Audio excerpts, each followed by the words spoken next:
Buongiorno. Good morning to everybody. I would like to officially open the 13th plenary session of the Parliamentary Assembly of the Union for the Mediterranean. I wish to thank you for being here, and which shows a commitment to be involved in a dialogue and in cooperation between all countries of the Mediterranean area. I wish to greet the members of the Bureau present, the presiding officer of the Egyptian Parliament, Ali Abdel Ali Aal, the presiding officer of the Turkish Parliament, Ismail Kahraman, with whom we already had a working session yesterday, and I'd like to greet all the colleagues who are present. I wish to thank the High Representative of the European Union for Foreign Affairs and Security Policy and co-president of the UFM, Federica Mogherini. Her presence here confirms the central role of the Euro-Mediterranean dimension in the policies of the European Union with regard to its partner countries. I also wish to thank Professor Enrico Giovannini, who will be speaking to us later, who holds the chair of Economic Statistics at the University of Rome, Tor Vergata, and who's also spokesperson for the Italian Alliance for Sustainable Development. And sustainable development is one of the topics of today's meeting. I also wish to thank the Secretary General of the Union for the Mediterranean, Fathallah Sijilmassi, for his presence. Who is here? So I am convinced that this forum today is even more necessary than it was in the past. Dear colleagues, a year has elapsed since our last meeting in Tangiers. Perhaps it's time to take stock of what's happened in this period. Unfortunately, the problems and the tension which we had before have not been mitigated. In fact, they have become even more serious. The crisis in Syria and in Iraq continue to exist. Terrorist attacks continue to threaten many of our countries, many of our citizens.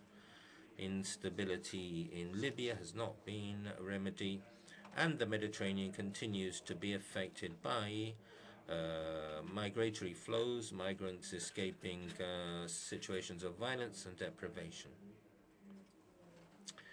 And deaths in the Mediterranean Sea continue to increase. In addition to all this, no steps forward have been taken towards a solution of the Israeli-Palestinian conflict. And as we were reminded yesterday in a passionate speech at the Speakers Summit by Zuhair Sanduka, President of the delegation of the National Council of Palestine, it is an illusion to try to find a new Mediterranean equilibrium or any sustainable development for the region without having tackled and solved this question, because this is at the root of tension, violence, and hostility.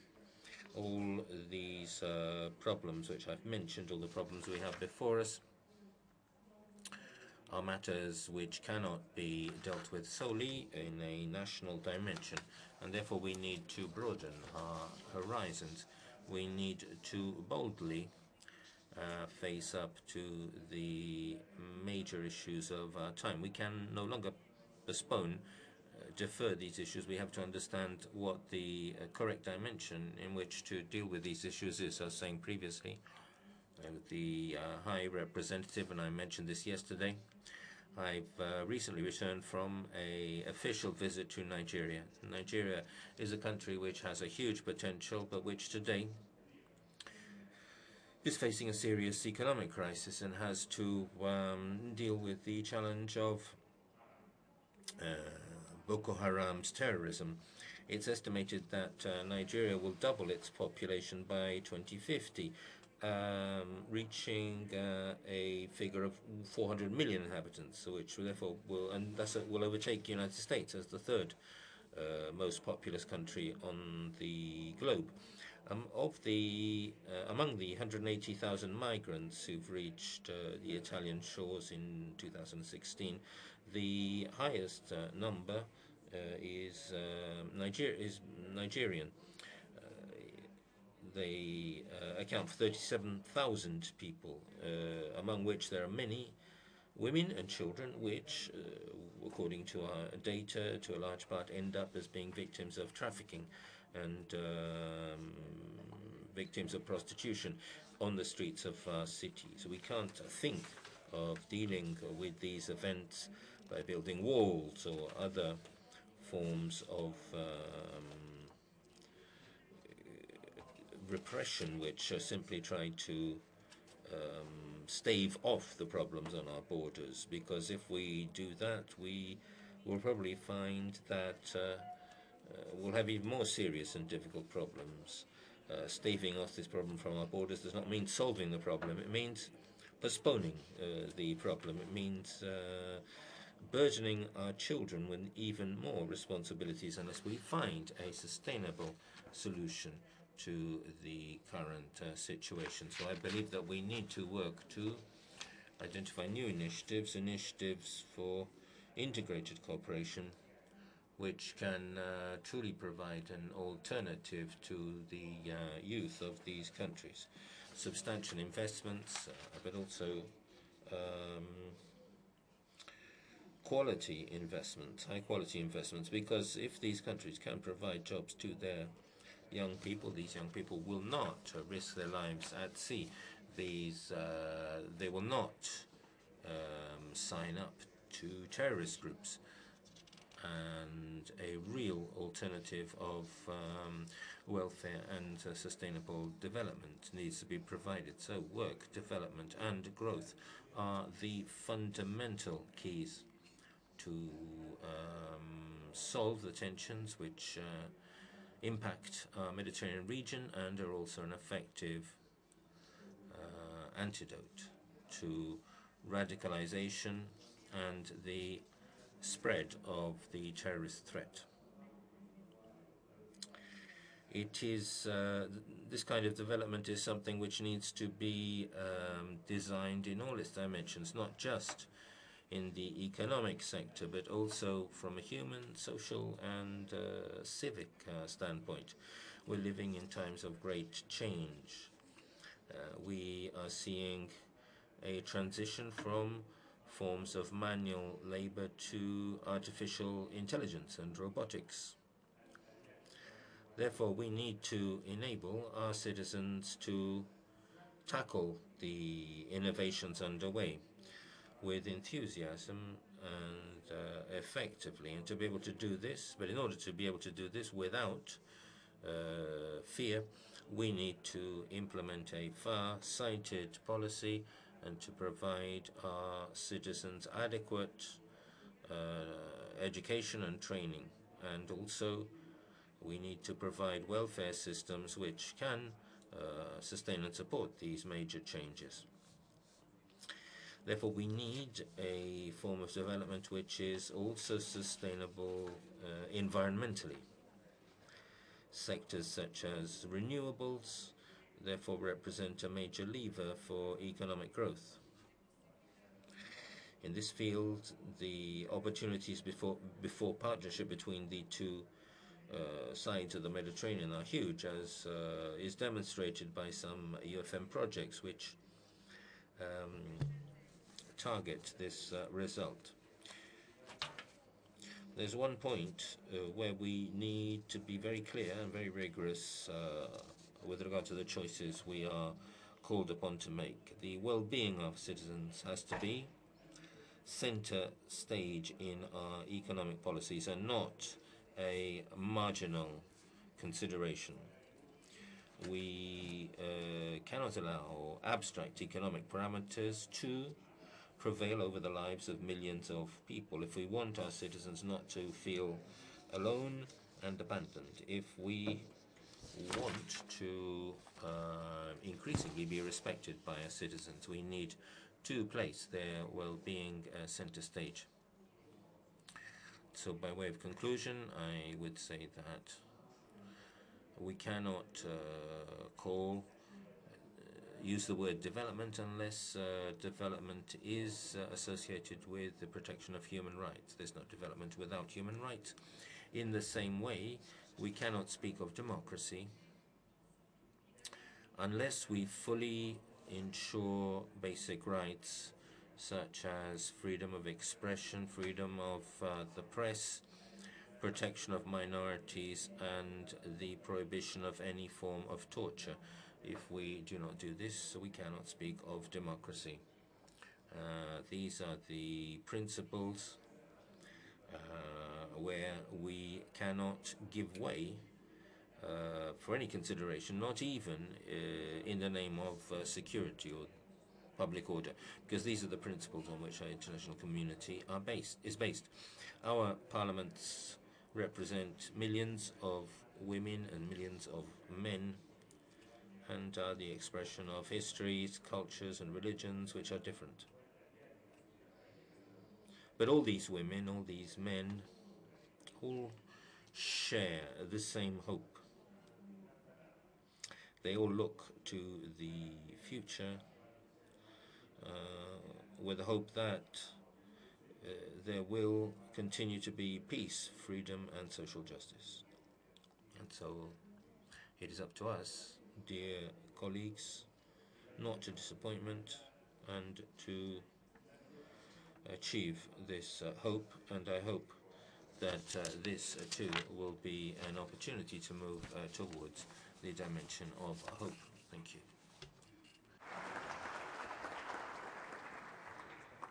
Do ora la parola a... Now I'd like to give the floor to the President of the Senate of the Italian Republic, Piero Grassi. Colleagues, dear hosts, dear guests, after President Boldrini, I too wish to welcome you to this plenary session, which will be concluding the Italian presidency of this assembly. I wish to greet the High Representative Federica Mogherini, the Secretary General Fatala Sigilmasi, and Professor Enrico Giovannini. Allow me now to make a few brief comments and remarks concerning the passion with which our country at all levels looks towards the Mediterranean and its countries. We feel this responsibility of building the future of our children together with you, because we've always been the geographical, cultural, and political heart of the Mediterranean and Europe, a place of encounter of great civilizations and cultures, which is now represented in this room. The history of cooperation, Euro-Mediterranean, and we should never conceal this, has its dark spots and its moments of light. But often we had no political determination. There have been conflicts, tensions, and fragmentations. I wish to give a heartfelt thanks to colleagues Tajani, Aal, Kahraman for their support. I thank the European Parliament, the Egyptian and Turkish parliaments, who have supported the work of Italian presidency. We have concentrated especially in projects for the Mediterranean, seeking synergies and organizing our action in a practical and effective way. We're convinced that we need to give to this important multilateral exercise new energy and a political drive to carry forward our political, environmental, and economic and social agendas as they're addressed in the commissions, and thus build mutual confidence. We have thus encouraged the commissions of the Assembly to delve into the meaning and potential and development of those projects that are those of the UFM. Just to give you a concrete example, I would like to recall how only a few weeks ago in this Chamber of Deputies, the Commission on the Rights of Women of the UFM Assembly, listened to the reports of the University of Turin doctors who are managing the UFM project called Worth Women's Right to Health, a project for the prevention of women's cancer in Maghreb, the Western Balkans, Morocco, Albania, Montenegro. The Commission on the Economy has also looked at projects of the UFM and has established a euro-mediterranean university in Fez, Morocco, and the Energy and Environment Commission have been concentrated on water resources and pollution in the Mediterranean, and so on and so forth. The Italian presidency, however, has given special attention to migration and migratory issues, prevention, repression of terrorism, and in education, social development and labor, inclusive growth, and sustainable development. I shall now confine myself to a few remarks. Italy, as you know, has been managing the migratory flow, providing rescue operations, giving dignity to human beings, but this is not all. We are strongly focusing our work in this area, in Brussels, the Mediterranean, in the United Nations, to provide a stability, to overcome geopolitical crises, starting from the Libyan one, to sustain efforts in transit countries, the countries from which migrants come. A special message is addressed to all of humankind, and this in the European Union and in the countries of the southern shore of the Mediterranean. As for international terrorism, this has appeared in our debates, and we address our suggestions in terms of strategy to all the components in the field. And we want to carry out investigations to prevent terrorist action. We also want court action with an equitable approach. We today work for inclusive growth, sustainable development, and we have dedicated to these issues the summit declaration adopted yesterday. Inequality, growing inequality in our societies, endanger social cohesion, and they make people reluctant to engage in active citizenship and to counter illegality and radicalization. Throughout the Mediterranean, unemployment is high. It exceeds 10%, and in some countries 20%. Alongside this, jobs are precarious. They're not dignified. Wages are low. There is scarce social protection, and especially women and children suffer most in this situation. This is marked in the countries of the south and east of the Mediterranean, the countries of North Africa. Unemployment among young people reaches 43%, and in the country of the Middle East, 42%. And this is a matter of major concern for now and for the future. They show that full employment, unfortunately, is aimed at, but is not achieved and is required to achieve development in the Mediterranean. The development model is characterized by a structural crisis in many countries, and therefore it is a priority issue in all forums.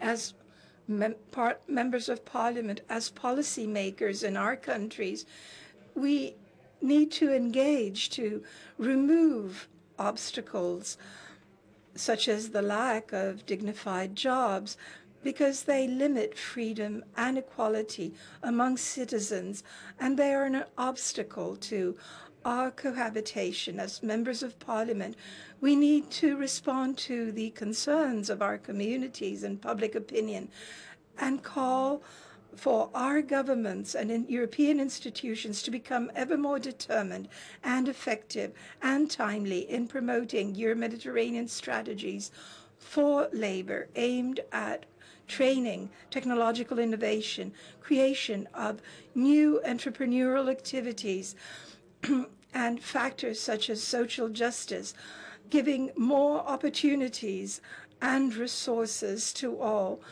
and also to counter crisis and the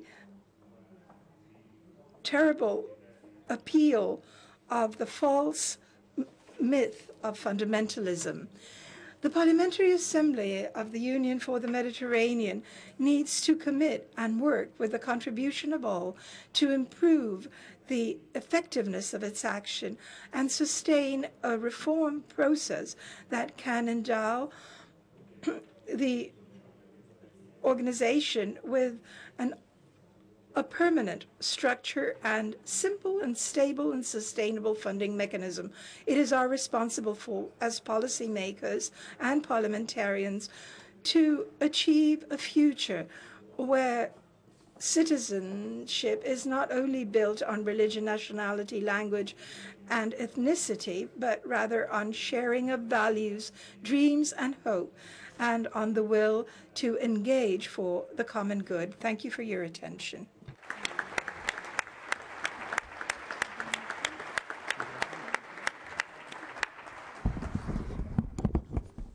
Grazie, Presidente Grasso. Thank you, President Grasso.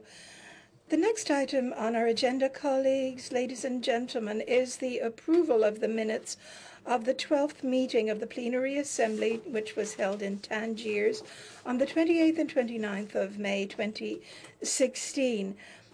Sustainable development, new opportunities for employment in the Mediterranean, Med4 jobs, and Agenda 2030, review of recommendations of the working group, and the handing on of the presidency to the Parliament of Egypt.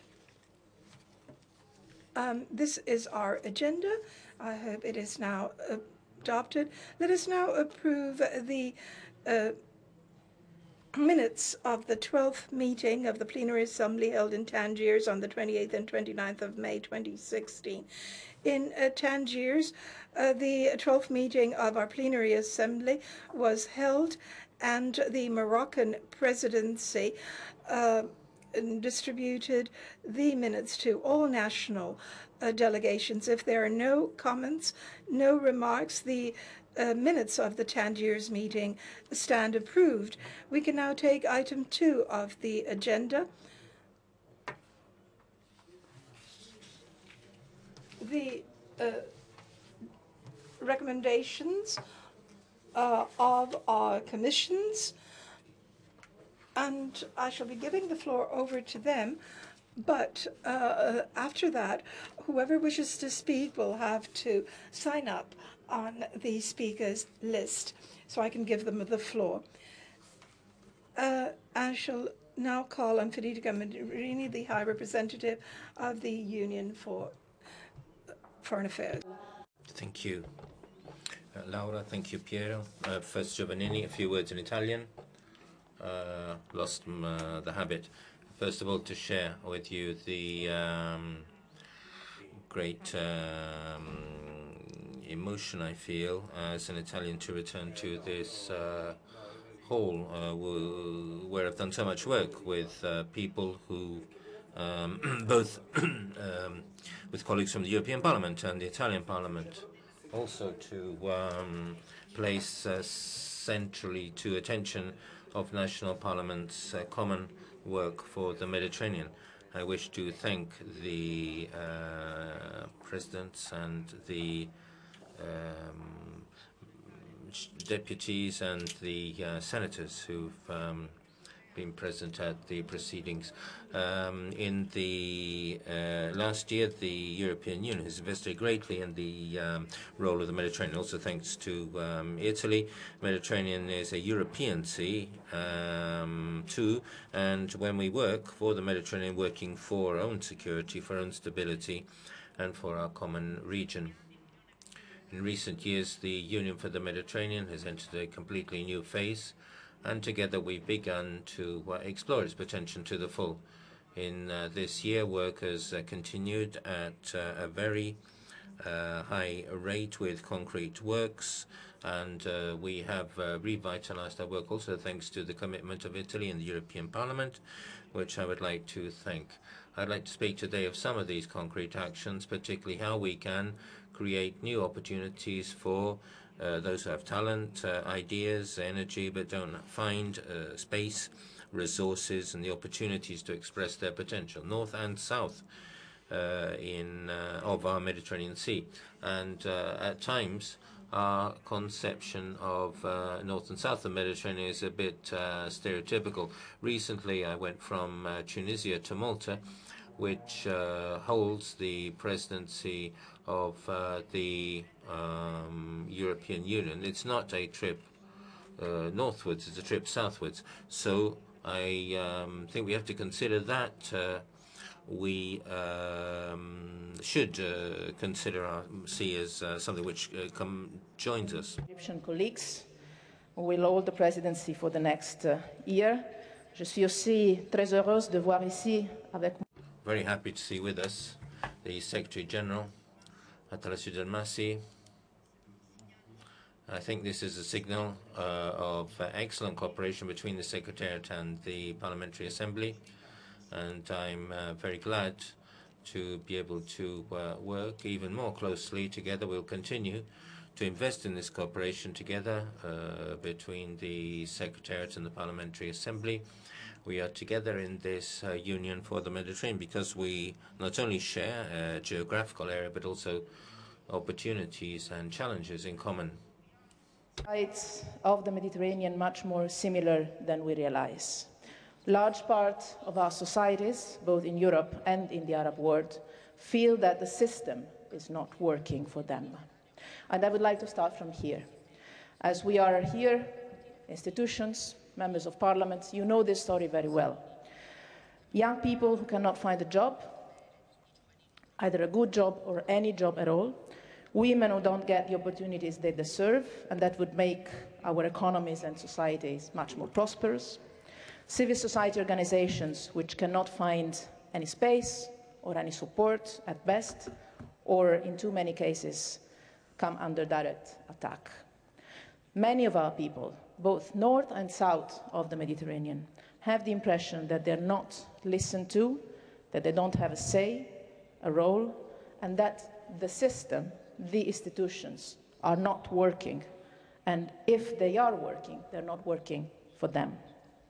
Inside the European Union, some of them are losing trust in the institutions, not only in the political institutions, also in all institutions that represent society. In the Balkans, in the Middle East, in North Africa, many see that the promise of change and renewal has often not turned into reality, and the feeling of disenchantment and frustration grows. But both sides of the Mediterranean, there are also plenty of people who want to engage, to contribute, and to do something good for their communities, their countries, and sometimes we're talking exactly about the same people, feeling frustration and anger, and at the same time, desire to engage and to build something positive. Discontent can easily turn into despair, and despair into anger. The feeling of exclusion is one of the great enemies and risks and challenges of our times, of our societies and of our parliamentary systems, both in the Arab world, in the Middle East, in the Balkans, in the European Union. Exclusion from policy making, exclusion from opportunities, exclusion from the labour market. Too often, young people, women, get the impression that the job market is a fortress. They might have the feeling that those who are already in are trying to keep them out. Too often, young entrepreneurs stumble upon barriers of all kinds. financial, bureaucratic, social. Access, greater inclusion, and a serious fight against inequality. This is what our citizens need, both in Europe, in the Middle East, and in North Africa, and this is precisely where our common work comes into play. If we consider all 50 regional projects with the Union for the Mediterranean label, they are worth over 5 billion euros, 5.5 billion euros exactly, and they are all targeting this objective, offering opportunities with a constant engagement with all social partners, from employers' associations to trade unions, from universities to youth organizations. And let me just mention 3 top priorities for our concrete practical cooperation on these projects with this amount of money dedicated to this. First and foremost, the priority of the priorities, our youth. This is not just one agenda item. This is not just one policy issue among several others. It is not a category we have to address. This is the issue, the single most important issue on which we cannot fail, both north and south of the Mediterranean. This is where we have a shared responsibility to address discontent, despair, and anger. And the way to do so, we believe, is by creating spaces, opportunities for engagement in the economy, as well as in society and in the policy making. Let them enter the system, change it, benefit from it, and improve it. And we will all gain from this, both in economic terms, in society, and in politics. Second top priority for all of us, for our common work, women. As entrepreneurs, as job creators, as active members of their communities and societies, of our communities and societies. Together in the Union for the Mediterranean, we facilitate access to microcredit for women in Jordan. We help Egyptian women farmers sell their products on the international markets. We train single mothers in Tunisia so they can find the right job or work online from home.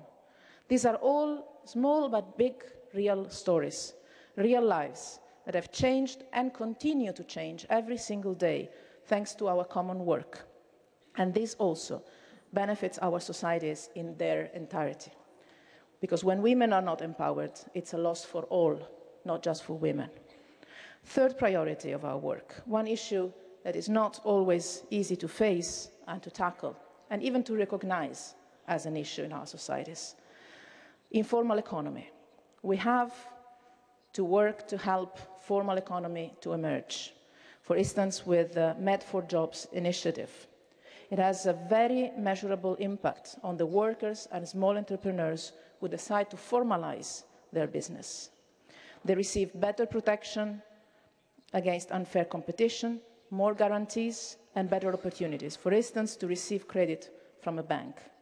The project benefits up to 100,000 people and supports over 800 small and medium enterprises. This is what changes for real the economy, but also the society and also the legality of our economic systems. So protection, opportunities, participation, engagement. This is what we can achieve when we work together with a common commitment. Everyone's contribution is key, including from parliaments all across the region and civil society. It is important then that this Parliamentary Assembly continues to work closely together with the Secretariat of the Union for the Mediterranean, and I'm sure we will do that.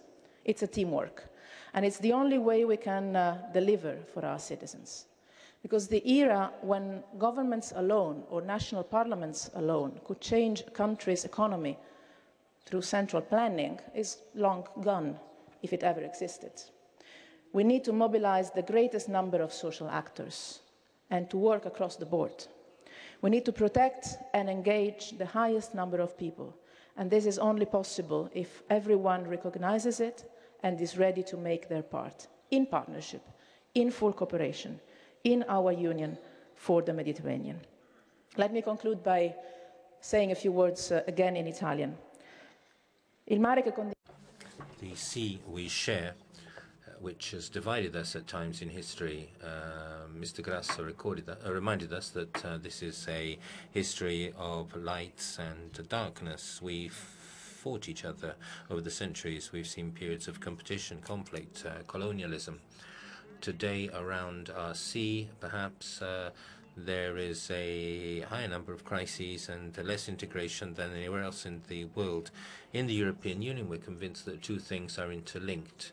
The fewer areas of integration we have, the fewer areas of cooperation and dialogue there are, the more our societies, our countries, our regions will be exposed to conflict, difficulties and crisis. So if we want to address and solve the many crises, the too many crises of the Mediterranean, from Libya to Syria, from the Israeli-Palestinian crisis to the conflicts which still exist in the Balkans and the great tragedy of human trafficking, but also the great opportunity of human mobility. I'm thinking of the Erasmus project, which moves many students across our Mediterranean, or the great opportunities of regular migration, which is necessary for the European economy. If we want to face these opportunities and solve these crises, we have to do this together, building areas of dialogue, common projects, and finding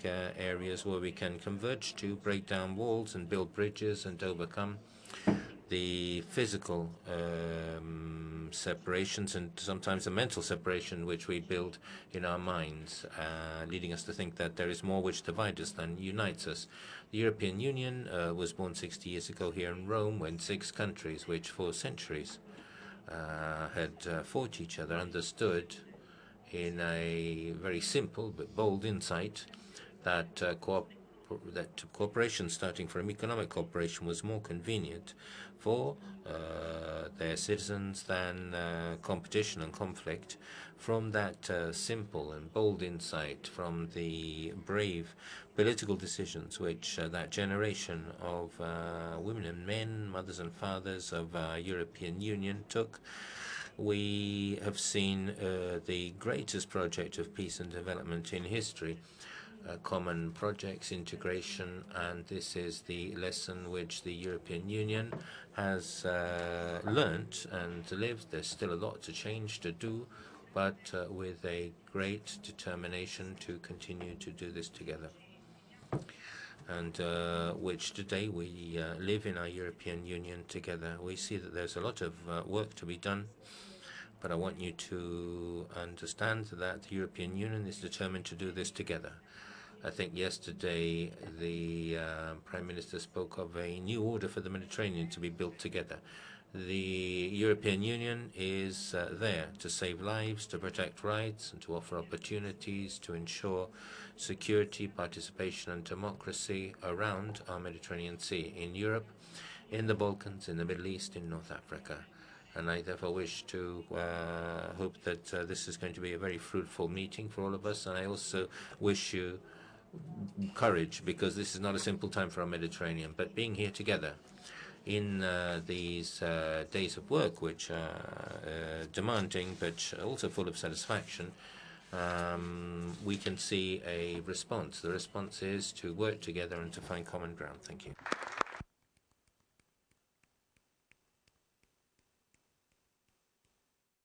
Grazie all'alta rappresentante. I thank the High Representative for her report, and also for underscoring the commitment of the European Union in the area of Mediterranean cooperation. Without further ado, I shall give the floor to Enrico Giovannini, Professor of Economic Statistics at the Tor Vergata University of Rome, and also spokesperson for the Italian Alliance for Sustainable Development. Professor Giannini, you have the floor. Thank you, President. Good morning to all, and many thanks to the presidents of the Chamber and Senate for giving me this chance to address you. As High Commissioner Mogherini said, for me too, it is an honor to be here. I was Minister of Labor and Social Affairs of the government. It is a pleasure to be here with you today. And so it is moving for me in this House. And I'm also convinced that the future should be based on the concept of sustainable development. I had the chance to visit most of the countries on the southern shores of the Mediterranean. And I'm also convinced that we can learn from the experiences on the two shores of our sea. Today, I have this opportunity of sharing with you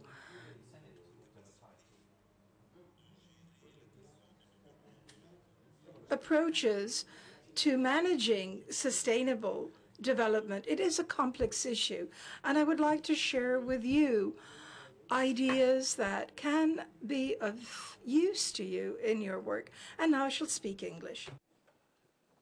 The Agenda 2030 was an incredible achievement in September 2015. 3 years of negotiations at the UN level led the leaders of the world to agree on a dream. Yes, on a dream. And as John Lennon was saying, you may say that I'm a dreamer, but I'm not the only one.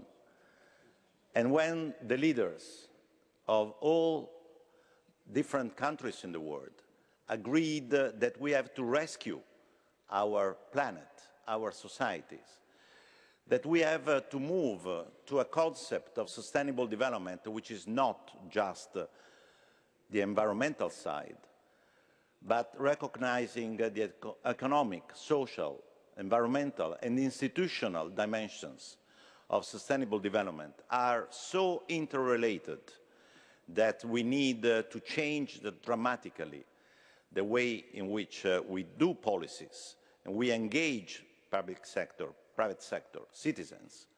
Well, for me, was an incredible moment. After stepping down as minister, I had the opportunity to work on these issues when Secretary General Ban Ki-moon asked me to chair a panel of international experts on the data revolution for sustainable development.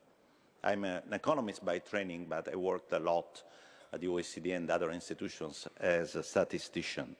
And so I fall in love with this concept, which was exactly the driver of my career when, more than 40 years ago, as an economist, as a student, actually, I learned that around 2020, 2030, the world could be in a big mess. And unfortunately, I didn't influence as I was dreaming the world, because we are, unfortunately, in a risk of big changes and the risk of stability.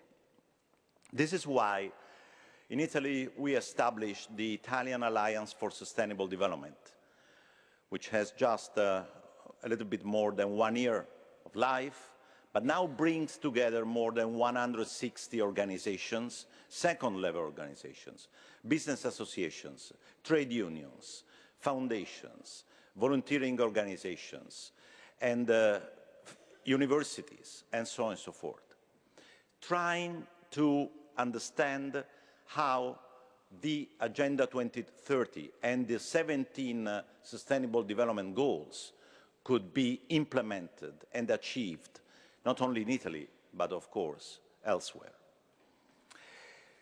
This was an incredible journey over the last year. And I'm very glad that this very important assembly decided to put this topic at the core of its work. And I'm very anxious to see the declaration that you have signed, also in order to disseminate as we can in the Italian society. Yes, as I said, I'm very worried about the state of the world. But it's not important that I'm worried. The leaders of the world are very worried, and in a sense, set a deadline, 2030, as really the last moment in which we have to change our world. Otherwise, we will not have a future. As member of the Club of Rome, I would like to remind you that 40 years ago, the Limits to Growth report highlighted already some of the problems that we are facing today. Beside the technicalities, we have to recognize that we knew already risks that we were going to face, but we didn't act accordingly to that. Now science tells us that climate change and other environmental unsustainabilities are now working together, unfortunately, to create non-linear phenomena. What do I mean by non-linear phenomena? Phenomena that do not evolve in a linear way with a speed that we can manage. The risk is that we have suddenly shocks that are not manageable. And I think that if we go back to 2007, we recognize that some of the changes that happened in some of the countries that are represented here were coming from climate change, drought, energy problems, and then social problems, economic problems, institutional problems. According to some scientists, as you know, there is a risk that with climate change, the North Pole would melt down ice, which is already happening. And this could stop the Gulf Stream. This would mean that the north of Europe could be under snow for 6 months, which means that maybe we will solve the problem of South Italy. I'm just using this joke, which unfortunately is not necessarily a joke, to say that sudden changes, non-linearities, are not negative or positive to everybody. But they require a continuous effort in order to have equity in the way in which they are distributed. Cooperation, as we heard before, because the way in which this phenomena will hit our countries will not be homogeneous. The big issue with the Agenda 2030, and we are facing this at the Italian level, but everywhere is the same, is its complexity. Trying to deal simultaneously with poverty, hunger, education, well-being, health, societal challenges, inequalities, economic growth, innovation, employment, environment, and so on and so forth, is, in a sense, a big, big question. Because we have built our institutions according to old paradigms. Think about the way in which your ministries are designed. Just looking at the Italian situation, the distribution of tasks come from the old last century. They are not necessarily the best way to organize competencies in this new framework. I was recently in Dubai, where I discovered that there is a Ministry of Climate Change and Food Security, trying to bring together. One for happiness. There is also one for happiness, yes. But beside that, dealing with this complexity is really a huge challenge.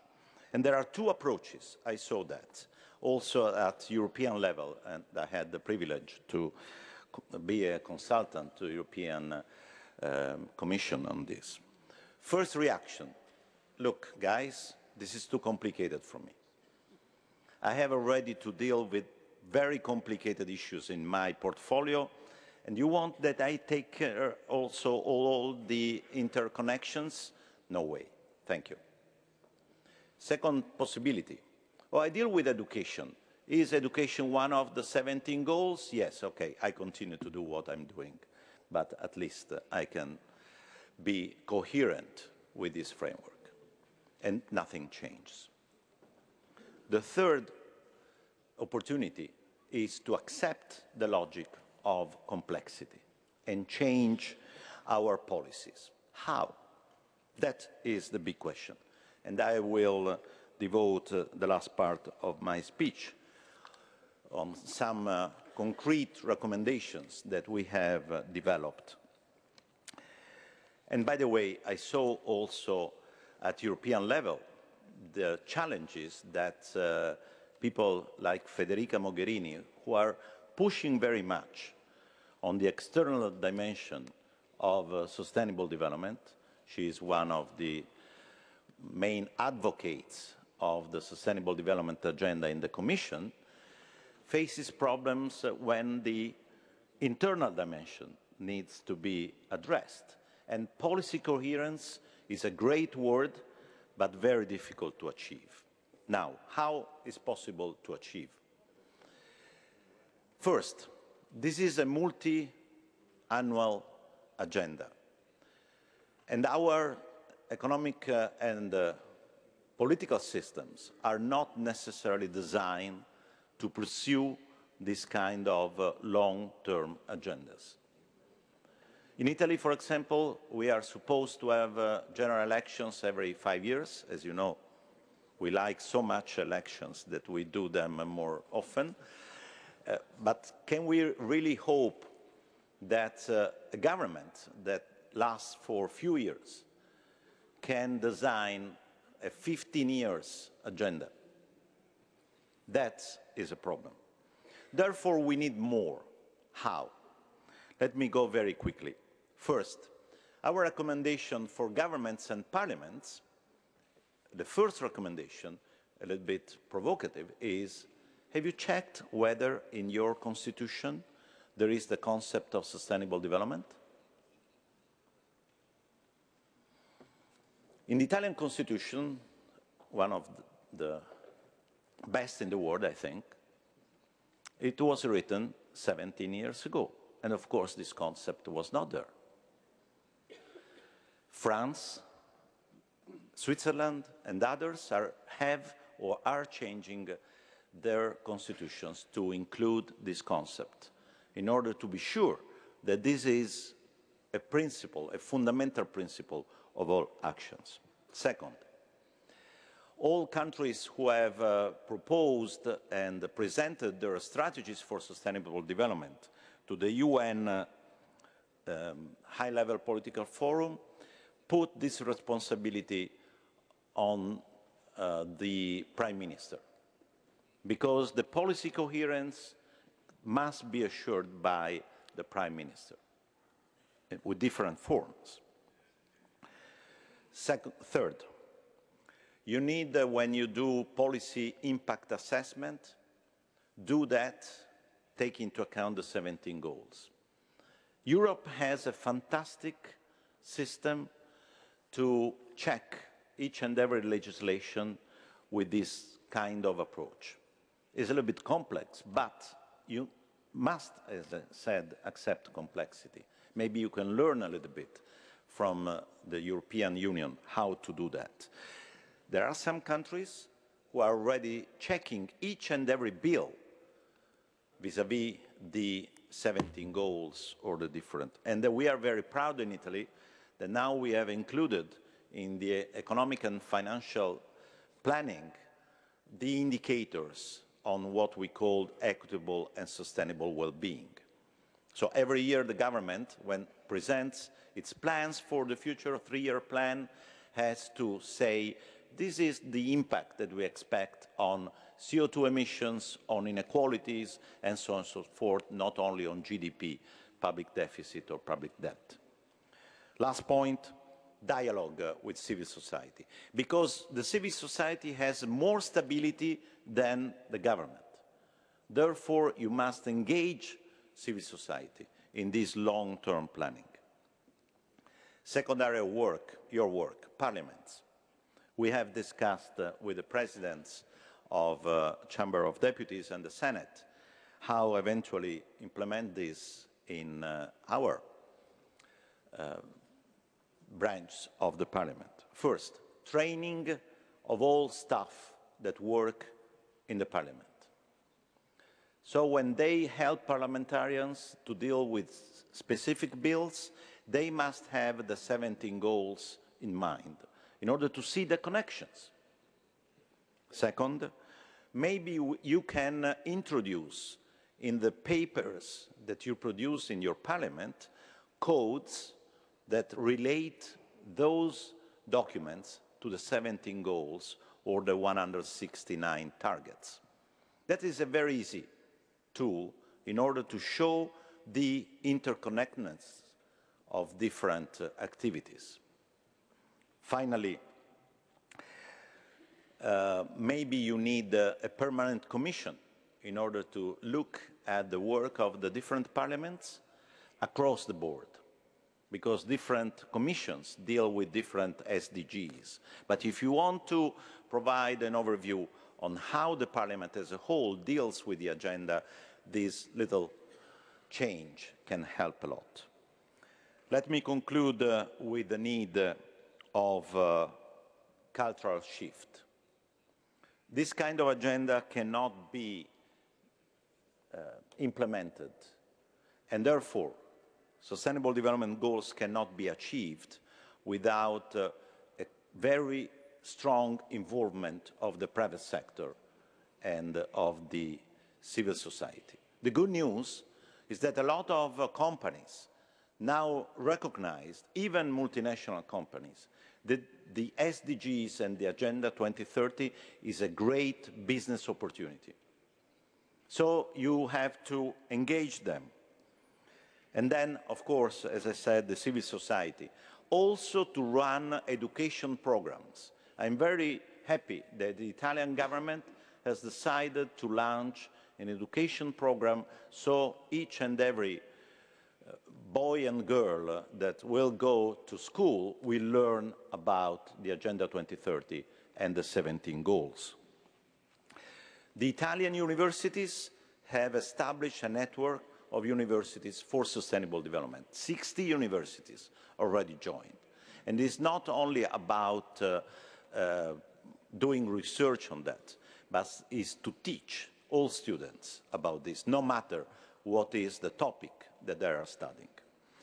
Let me just conclude saying that this is a very complicated but exciting agenda. And this is why, among other things, we decided to organize in Italy the first Festival of Sustainable Development. 17 days as 17 goals will be a huge challenge, as you can imagine, from 22nd May to 7th June, and we are very proud that we will conclude these 17 days here at the Chamber of Deputies under the presidency of Laura Boldrini, with the presence of the President of the Prime Minister and many others, and we will give the result of 17 days of work to institutions. And that will be only the beginning of a new year towards 2030. Thank you very much.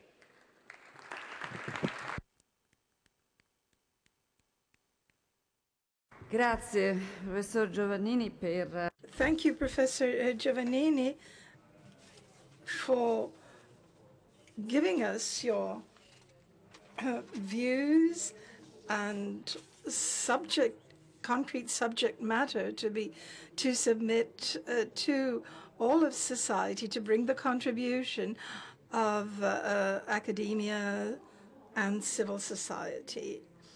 Now I would like to open our discussion and remind all colleagues that they should stick to the 3 minutes assigned to them.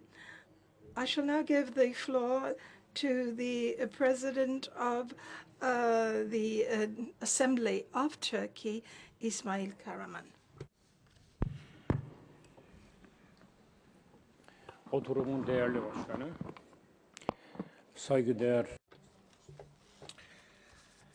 Eminent Presidents, dear colleagues, ladies and gentlemen, members of Parliament, first of all,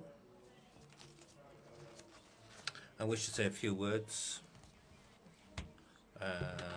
to express the hope that this common endeavor of ours will bear fruit. Mediterranean, since the beginning of history, has been the cradle of many, many civilizations. We call it the cradle of civilization. It is the basis of a universal culture. It is an area which is replete with culture. The Mediterranean and all our various countries in Europe must represent the most important event for all of us. We have to ensure that this sea will be a sea of friendship, a prerequisite for peace. In 2015, we decided to accept the new 2030 agenda and all the criteria, all the parameters were defined in it, and therefore we have to work in this direction. We need to look to sustainable development and to the economy. There are three dimensions we've called attention to. When we speak of sustainable development, we have to find a balance between the various aspects. Each of these aspects must complete the others. This is very important. And economic growth, too. This is also important, but this also has to be channeled through the environmental protection. We need to work for this, and we have to ensure that all countries around the Mediterranean do this. And speaking again of the past, the Mediterranean has been the scene of many difficulties, wars, aggression, but it also contains great beauty, wonderful environment, and a huge potential for tourism. And it also is very important in terms of agriculture. It is also a cradle of biological diversity. We have 236 protected areas. We have many areas which are UNESCO Common Heritage Areas, World Heritage Areas, and we have a very large portion of global tourism in the Mediterranean. Therefore, economic and social development are both important, but what is also important is to remove all the pressure applied to us and the difficulties which we have with climate change, for example. The chair has asked the speaker to conclude. And so I will simply express my best wishes to you. And I've been asked to conclude. I realize that 3 minutes is very short. I hadn't realized this when I was the speaker in Parliament and I gave the floor to people. So now I'm realizing this directly. So I wish to thank you and I wish to congratulate you on all the work you've done here in Italy. And I wish the best of luck to the new President and a very respectful greeting to all of you. Thank you. Grazie, Presidente. Thank you, Mr. Kahraman. And now I'd like to give the floor José Ramón Cusa, who's a member of the Spanish Senate. Sì, grazie mille, Presidente. And many thanks, President of the Conference of Deputies, the Chamber of Deputies in the Senate. I wish to thank all the members, in particular those who have allowed us to present amendments and who have accepted amendments. There are two problems which concern us all, which are migration and problems linked to terrorism, on which we had a very intensive discussion. And also the funding of the projects which the UFM is involved in, even though there's one point I would like to make with regard to monitoring of projects. We are the first to require transparency in all projects which are carried out, but we also need to be very careful, as it proved at the roadmap in Barcelona in January, to understand what the responsibilities of each are, in order to avoid overlap and duplication. And there's another point I'd like to make in three parts. We ask ourselves what the future of the Union for the Mediterranean is going to be. I'm always positive. I think that we can do better, but the future depends on us. And so there are 3 points I'd like to make. One is from the point of view of a convinced Europeanist and someone who wants to move forward. Secondly, based on my experience, I was the president of the Balearic Islands Authority, and also and working in that capacity in Europe, I've been convinced that we have to work together. And another geographical point, I live in the Balearic Islands, in the center of the Mediterranean, and very few people understand how important it is to be united and to work together as people who live on an island in the Mediterranean. So what is the future of the Union for the Mediterranean? It depends on all of us together. I remember something which was said at our last meeting in Tangiers. Some colleagues said, we have an obligation to work together. And I'm not against this, but I think that we can be more specific. It's not that we're forced to be together, but we have a huge opportunity to be together, countries to the north of the Mediterranean and to the south. So I wish to conclude by using the words of a very Juvenal Serra, a very somebody who evangelized the west of the United States, the area of California and other areas, and whenever he found a difficulty, he would say, let's go forward. And so let us go forward. Many thanks, Senator, for your words of hope. And now I'd like to give the floor to the representative of the Knesset, Ismail Kahraman.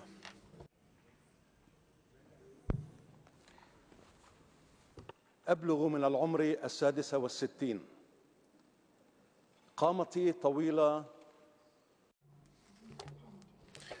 I am tall in stature and I'm well dressed. I'm wearing a nice suit, but this means nothing. The most important thing, the essential thing, is that I've lived a very passive life, because I'm a Palestinian who stayed in the Holy Land under Israel. From my birth till today, I have lived in the shadow of this conflict.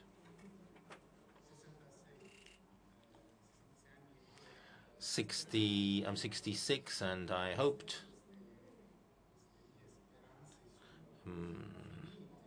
I had hope, but now my hope has ended. The current situation has hit my hope hard. I live between the Palestinian territories and the Israeli territories. Israel is a successful country. There are many startups. We have leading-edge technology. But on the other side, we have Palestinians. The Palestinians have nothing. Palestinians look to a promising future, but they find nothing. They simply find darkness when they look forward. I say that people must live in dignity, but we need to look at the faces of people who are searching for hope. There are women who have suffered a great deal, both Israelis and Palestinians. We see the tears of children who would like to have a better future. And then there is a hope in the hearts of people. We need to work to shape new, promising generations with many dreams to accomplish. We need to make a greater effort to move the negotiations forward, and so that we can go beyond the current injustice. We have to try to make our dreams come true. Inside this hall, there are many members of parliament, Italians and others representing the Mediterranean area. There are thousands of members of parliament in this area, and worldwide put pressure on your governments and to defend freedom and dignity. In the Middle East, we have to be able to live in stability and in peace. The tragedy and the military confrontation. Let us retain the smile to the faces of our children and in the both sides. Let us save our next generation. Let us be part of the civilization. Let us be, my friend and my colleague here in this conference, let us be the advocates and ambassadors of peace. Thank you. La ringrazio. Many thanks. And now I give the floor to deputy from the member of European Member of Parliament, Santiago Fisas Ayala.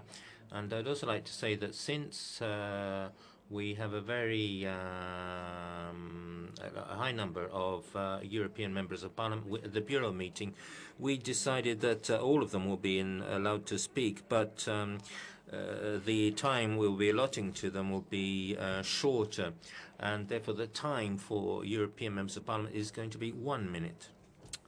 Many thanks, Madam President. I want to take the floor on behalf of the President of the European Parliament, Antonio Tajani, who is unable to be with us today because of official business. I'd like to thank the Italian presidency and the great effort and the wonderful organization for this meeting. As an Spaniard, as a Catalan, as a Mediterranean, also want to say how glad I am to be able to be a part of this work, and in particular the fact that we've reached an agreement to establish a permanent secretariat. I think that is essential for our work and to ensure that this assembly can operate more effectively. And therefore I want to thank Tiziana Beghin for the major effort she's undertaken in order to bring this to fruition. And I'd also like to make an oral amendment to try to release funds so that the Egyptian presidency will be able to make use of these funds effectively. Thank you. And I'd now like to give the floor to Richard Hociks from the National Assembly of Hungary. Thank you, the floor, Madam and Mr. Speakers, dear Madam High Representative, dear colleagues. As the chairman of the Committee of the European Affairs in the Hungarian Parliament, it is my great honor to be here today in the historical city of Rome, 60 years after the conception of the European Community. The cooperation of originally 6 countries now encompasses 500 million our citizens and brought about peace and stability to our continent. It's no doubt that Hungary is a committed member of the European Union and ready to contribute to the current migratory crisis, which affects nearly all members of our Union for the Mediterranean. Indeed, Hungary considers the effective border protection at the external Schengen borders of the European Union as the manifestation of solidarity. In addition, a large number of Hungarian police officers take part in the missions undertaken by the European Border and Coast Guard. We are also thankful for the solidarity and assistance provided by our neighbouring countries during the peak of the migratory crisis in the past 2 years. Dear colleagues, regarding sustainable development in the Mediterranean, let me welcome the initiative which may open new channels of cooperation with several countries in Africa throughout the so-called migratory compacts or the European investment plan. I wish to add that the Agenda 2030 constitutes an indispensable means of peace and security, and Hungary is ready to cooperate on the implementation of the agenda.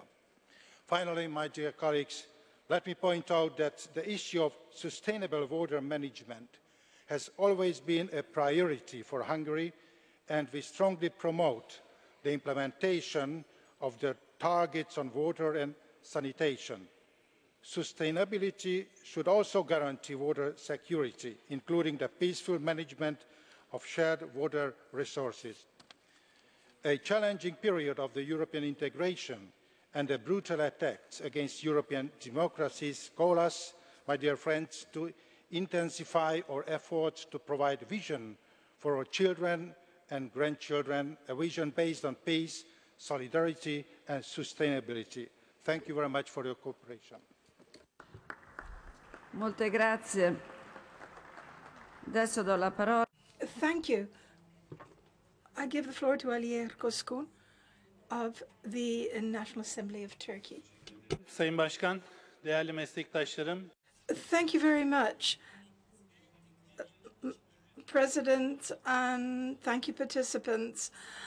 This first year after the Assembly in Tangiers, so many changes took place. On the 15th of July, we were the victims of this attempted coup. Turkey and all its political parties, all its society expressed themselves against this coup, and we were able to stop it. And if we look at the 4 countries of the Mediterranean, and traveling there, we were able to speak to people, and we also held a referendum on changes concerning our referendum. Of course, there are double standards in many attitudes. Democracy and freedom of expression are certainly values that we all share, and therefore a change to the Constitution is part of this process, and preventing people to express their positions, it runs against freedom of thought. I don't understand exactly how we can sustain the opposite, contrary to what happened in the Netherlands. There, one of our members of parliament was stopped by the police and taken to the border. Now, the situation, I'm saying this because the situation is not always rosy, and we had a referendum, and 90% of our people took part in that referendum. The population accepted the outcome, and Turkey will soon have a presidential society. So, apart from this, we also share a very long border with Syria and Iraq. And terrorism has its impact on us. Terrorism is terrorism. If there is a terrorist organization, we cannot fight it with terrorism. We know Daesh and PKK, and we know what the IPD is. So the fact that people sustain these terrorist organizations is unacceptable to Turkey.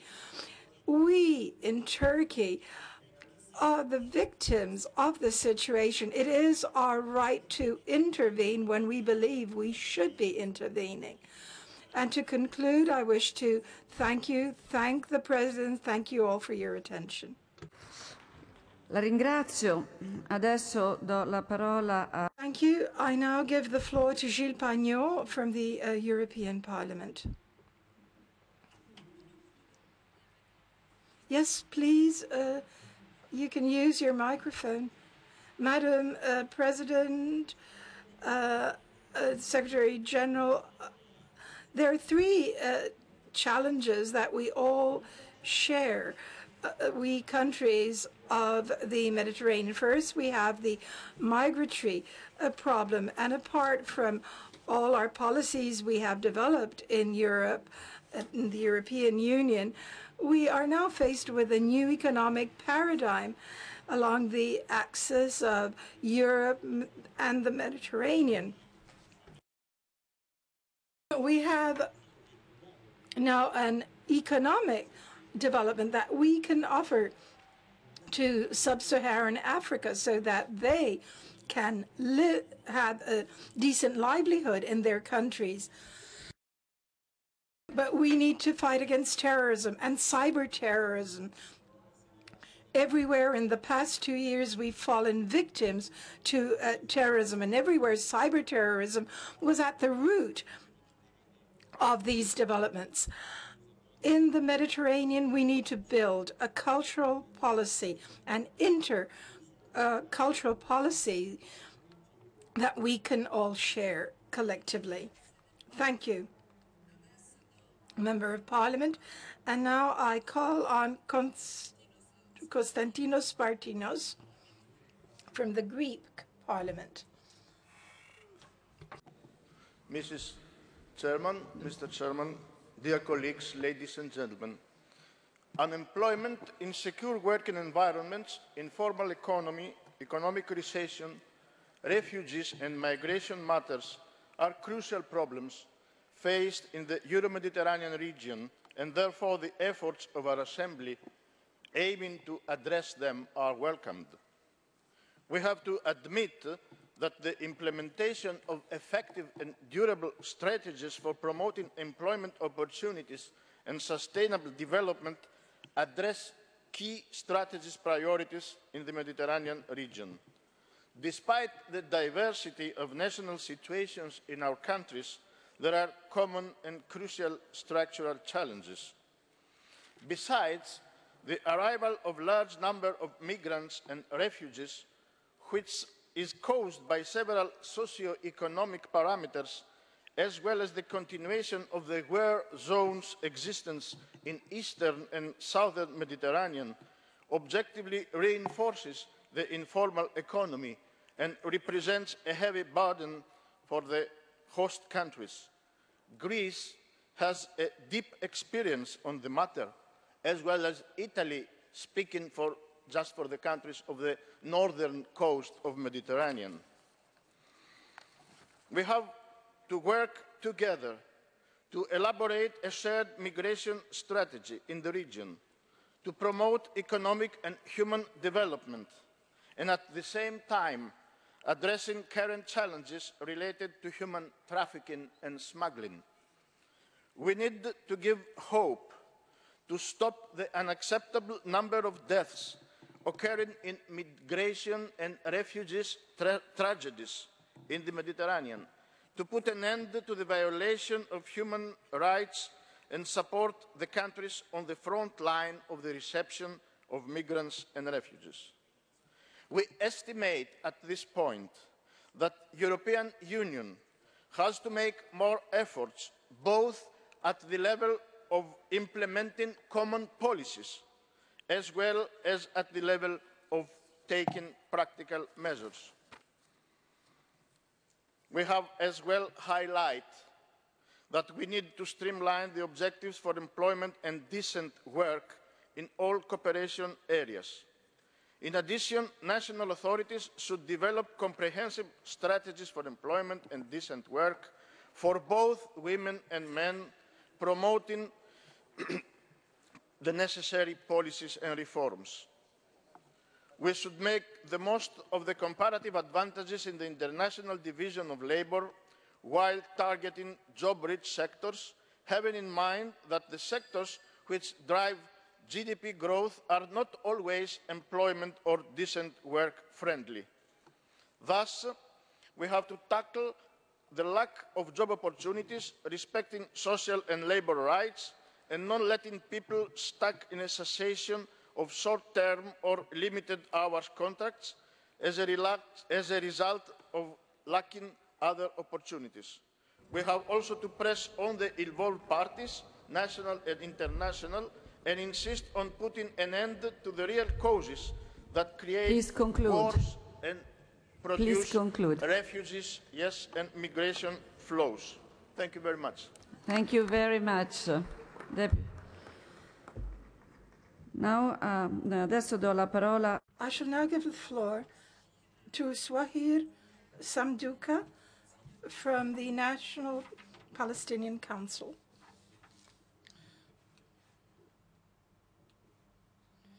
Isa. Madam President, thank you, and I extend thanks to the President of the Senate and the High Representative of the European Union and the public here present. You know that I am the only representative of a country, of a nation that has been living under occupation for 50 years.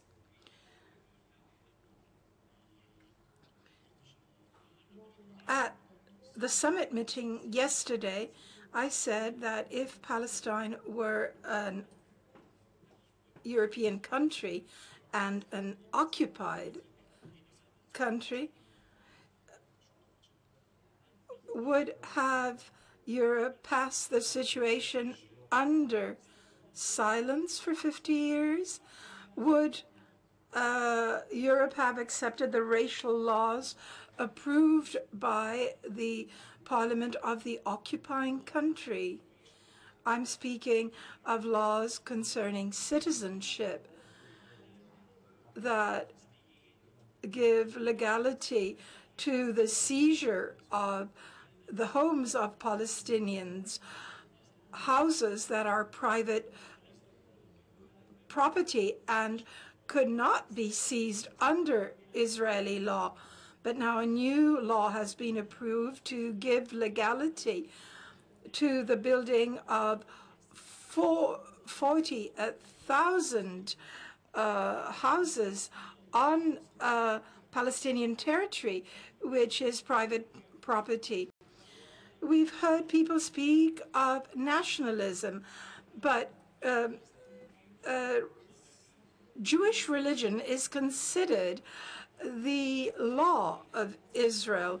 This very strange idea of linking law to Jewishness. This means that all citizens in Israel that are of another religion do not enjoy the same rights as citizens of the Jewish faith. And this is racism. This is a form of racism. And we cannot accept this in a country that claims itself democratic and respectful of human rights. A state that has kidnapped Palestinian citizens, over 6,000 people were transported to prisons inside Israel. And this is a war crime if, in terms of international law, an occupying country cannot, should not transport these citizens into its state and prisons located in its state. Yes, I've heard the bell. I shall try to conclude rapidly. This assembly is taking a step backwards in terms of political decision. This made the Barcelona process fail. It was based on the solution of the Palestinian cause. This assembly has inherited Barcelona. Someone spoke about the solution of the Israeli-Arab conflict, but in the past 3 years,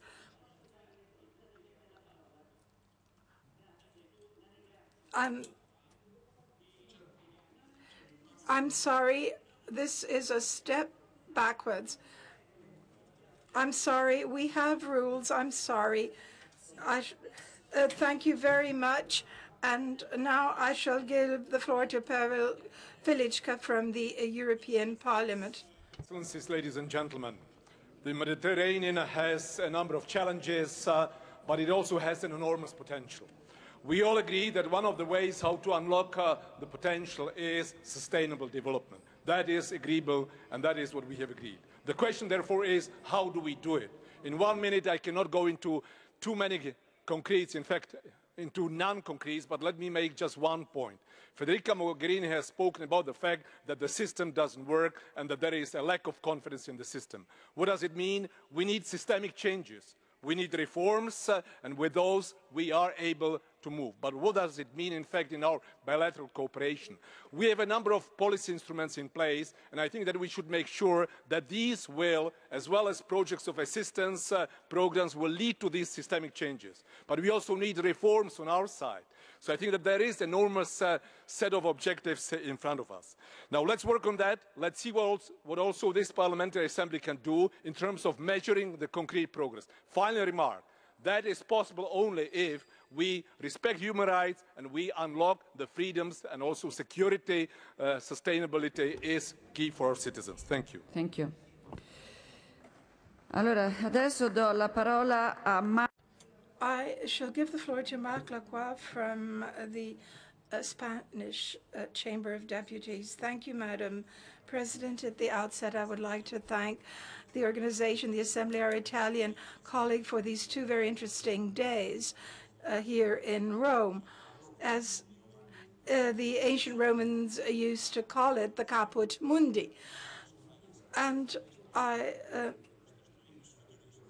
must thank all the colleagues here, because we're looking forward towards our future work. We are, through the European Parliamentary Assembly, developing projects that are so important to our society, that are at a risk of exclusion, especially women and youth. But these opportunities we generate from our systems are difficult to convey to our parliaments and our societies.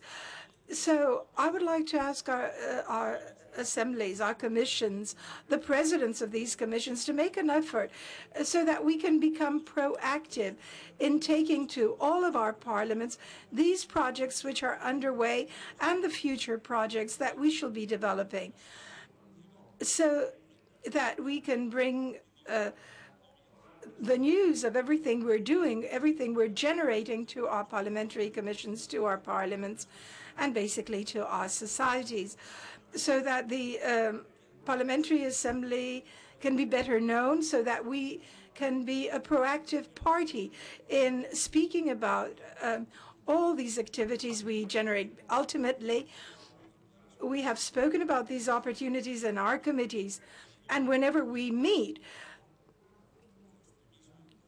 but we must forget extremism. We must do away with everything that is damaging our states. And really, if we combat them, we can overcome the problem. We want the system to be stressed, to see it in its good, to see how it generates opportunity and how we can become prophets of change, and how we can bring all we do in terms of good and positive developments to all of our citizens, so that we can generate more activities for the Mediterranean. Thank you.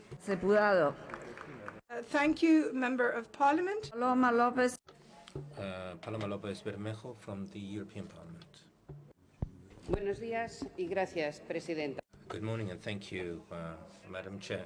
We've heard some fine words this morning: participation, integration, commitment, etc. However, facts are moving in the opposite direction: reduction of rights, labor rights, social rights, economic rights, an increase of inequality, destabilization of countries, inability to settle long-standing conflicts, occupied territories, and specific projects are presented here as if they were solutions to these serious problems and the structural imbalances we have. These projects are a way of concealing the lack of political will to solve the problems we face. We definitely need to generate quality jobs through sustainable models, public employment, public services, but we also need to work for peace on the basis of dialogue between the involved parties. If there's no stability, there will be no prosperity, only frustration and despair, and all that implies. So we should stop paying lip service and working truly to improve conditions for our peoples. Many thanks, Khalid Shwaki, who's a member of the Italian Chamber of Deputies. Shwaki non è now. He appears not to be in the hall, and so we'll move on. Jordi Soleferrando, European Parliament. Grazie, Presidenta. Thank you, Madam Chair. The economic development of the Mediterranean is a key for the stability and the prosperity of the whole area. If we don't generate opportunities today and hopes for the future, particularly among the youngest, frustration will be the biggest barrier to prevent us to transform the area into a space of justice and progress. But economic development is not the only condition for stability. I'd like to add two further ones. First of all, respect for individual and collective freedoms and human rights, without which societies cannot be totally free. And secondly, greater solidarity from the North. As we work on the causes of development and justice in the European Union, we cannot erect a wall of indifference against those who want to have a better life among us in the Mediterranean, and this barrier has been very damaging to many lives and many people. So I think that we need to show greater solidarity as Europeans. Many thanks. And now we give the floor to Kostas Costa from the Cypriot Chamber of Representatives. Forse ho sbagliato, no? Sorry. European Parliament, I correct. No. So it is Cyprus. The euro-Mediterranean region, our shared homes, enjoys an extremely strategic position and has enormous global potential. In order to view the future with optimism, we must work together to achieve socio-economic stability and prosperity, which at the same time will eliminate the fertile ground for terrorism and violence. In these efforts, it is crucial to ensure a link between economic growth and sustainable development. The Mediterranean has a unique and fragile ecosystem that must be protected. It is a unique sea basin characterized by a long coastline which is becoming more and more urbanized. At the same time, pollution and excessive fishing have diminished the biodiversity of the Mediterranean by 50% the last 50 years.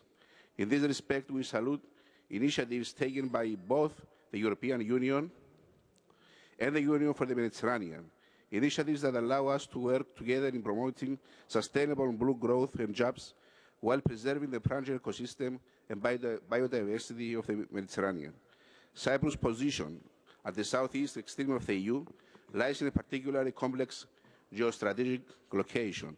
This is viewed both as a challenge and a source of opportunities of our island, fully embracing the need for collaboration in building. Excuse me, let me clarify. Mr. Costa has 3 minutes, not one has appeared down there, so please go ahead. Thanks. Fully embracing the need for collaboration in building a common future, Cyprus has proceeded to initiate a series of partnerships with several states in the Eastern Mediterranean, aiming to promote common interests and to contribute to the regional peace, stability, security, and prosperity. The Parliamentary Assembly of the EU-FM is an important tool in efforts to bring about political, economic, and social stability in the region. We must listen to our citizens' concerns and work together with civil society and social partners. We need constructive and effective cooperation between us in the fight against environmental degradation, climate change, and social and economic inequality. No one can be excluded.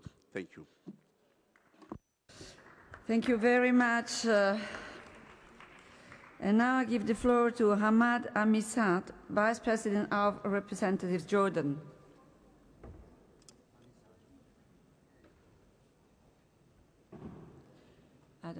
Is he there?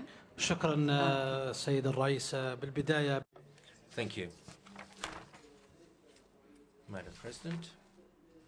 First of all, I'm not going to take long.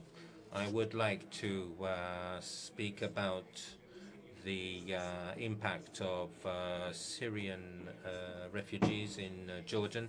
You yourself have visited the refugee camps and you've seen the situation which has resulted from the inflow of refugees. Jordan needs to be helped as Jordan has a scarcity of resources itself. And secondly, it is necessary to take measures to find a fair solution of the Palestinian issue. And thirdly, it would be important for this Assembly to produce a resolution for members of Parliament who are in prison in Israel, who are currently undertaking a hunger strike. This is an infringement of the human rights. The Chair. Thank you. And now I'll give the floor to Tiziana Begin, the Chair of the Working Group on Rules. Thank you. I'd like to go back to what was said by my colleague from the European Parliament with regard to the difference between words and facts. I think that we have important initiatives such as Med4Jobs and the projects which have been developed in this period. There are many and they're interesting, but I think we could increase their number. And therefore I'd like our Assembly to organize missions on the ground in order to inspect programs which have been developed and to improve their effectiveness where possible. That's one of my hopes. And with regard to the draft reform for Assembly, which is taking place in the Working Party, which I have the honor of chairing, I hope that you will find this idea acceptable. Thank you. The Chair.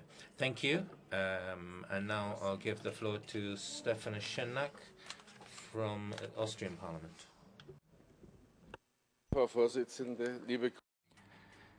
Madam Chair, dear colleagues, the Mediterranean is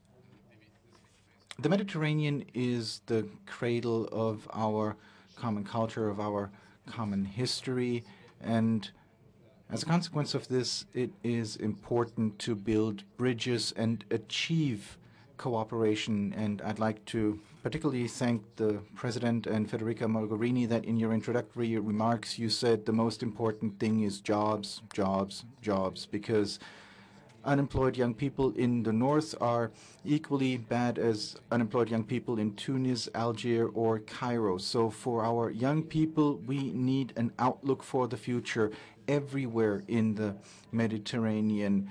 This would also create a level of immunity vis-à-vis undemocratic developments directed against democracy and against peace. But what we need first and foremost are sustainable jobs.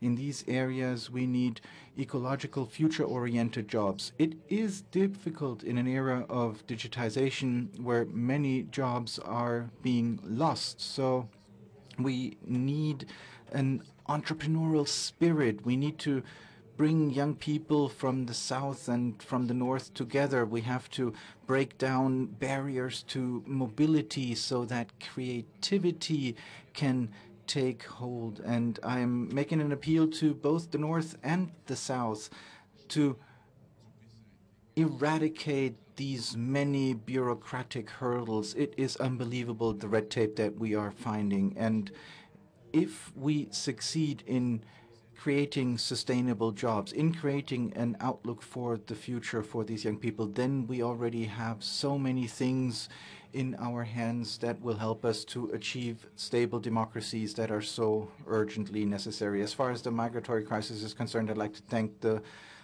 President for saying that this is not a problem that can be solved with borders, not in Mexico, not in the Mediterranean region. We need different projects that have an impact on the ground. And now I'd like to address my colleague from Jordan. Yes, we have to look at the reality, and we have to see that Syria cannot be rebuilt after or in a few years after a peace. It takes at least a decade, or will take at least a decade.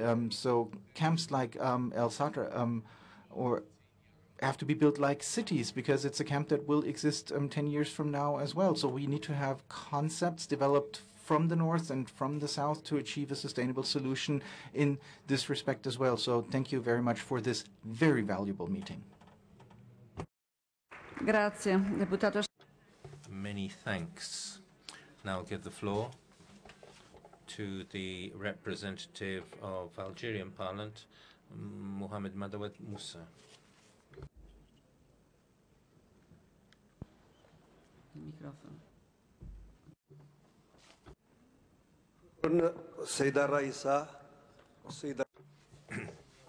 Madam President and Mr. President of the Senate, thank you for your hospitality. And many thanks for your excellent management of this plenary assembly.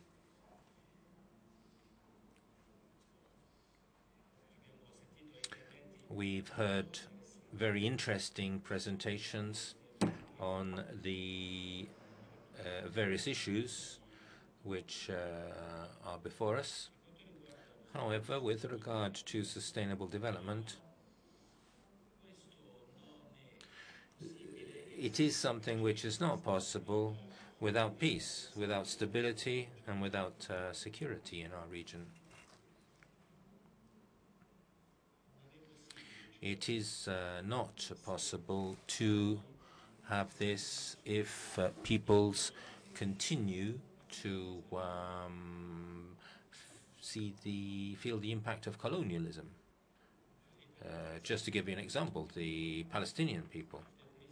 It's true that terrorism is not just one color. There are various colors of terrorism. We experienced terrorism in the 90s in Algeria. As you all know, we were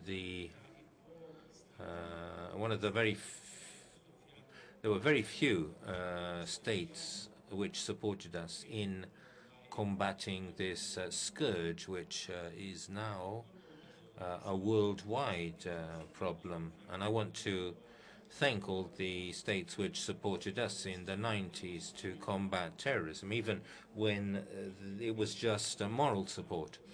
Terrorism has no colors, it has no borders. We all should combat terrorism. Our experience in Algeria is known to all. And the leadership of our President Bouteflika, who, thanks to God, managed to restore peace. Our country is now stable and continues to combat all forms of terrorism, and we are now a country which lives safely in great stability. Thank you again to the President of the Chamber of Deputies and the President of the Italian Senate. Thank you very much, and I give the floor to Anna Zaborska from the European Parliament. Merci, Madame la Présidente.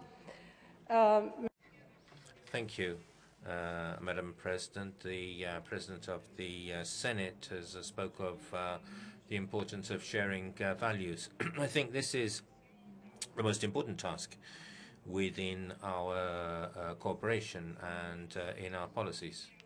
We should speak more of dialogue between cultures with different religions. Ms. Mogherini has said that one of her priorities is women.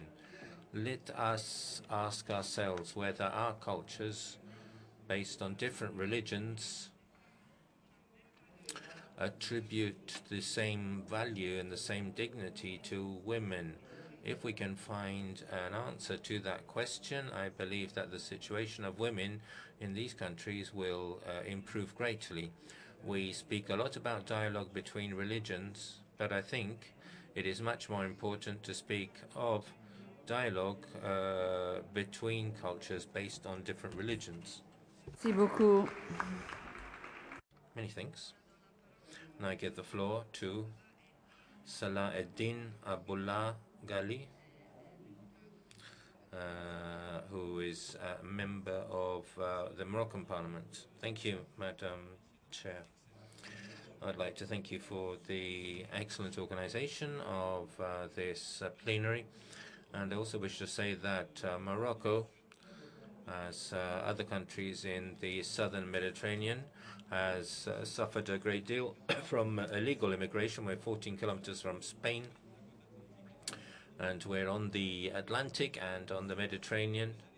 And in the 60s, Morocco changed from a country of immigration in the 90s. It became a country of transition and country of transit, and now it's a country of immigration. We have a lot of people who arrive from sub-Saharan Africa, and I think that in the European Union, in its neighborhood policy, should think more about promoting a policy to encourage a policy of control and to provide more support for countries of arrival which cannot face immigration alone. We need to work together. We need to have better security cooperation. We're in favor of that. We need to be more effective in combating illegal immigration, but the European Union should think of helping us more effectively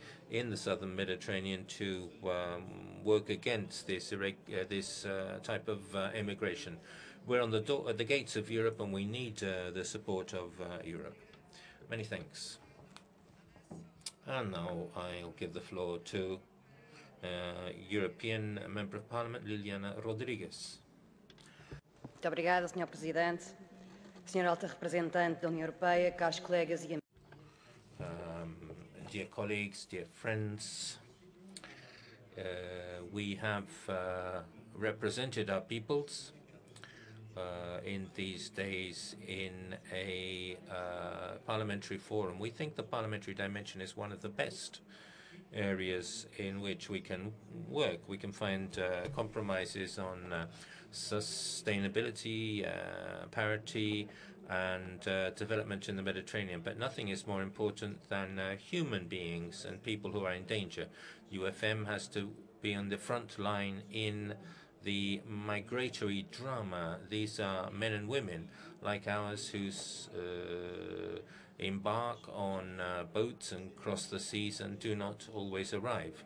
We will be successful if we respond to human beings and restore hopes to our citizens. This union will prevail if it can respond with a single voice to those who have the least guarantees, and will provide a right to life and to dignity to these people.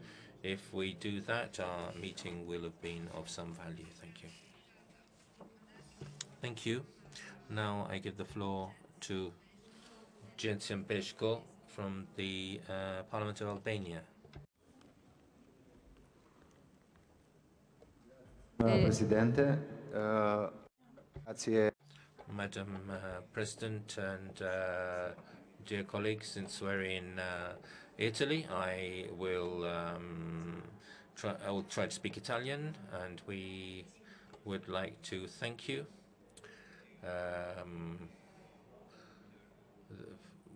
for being part of this union. I will not take up much time. We hope that we can build a solid structure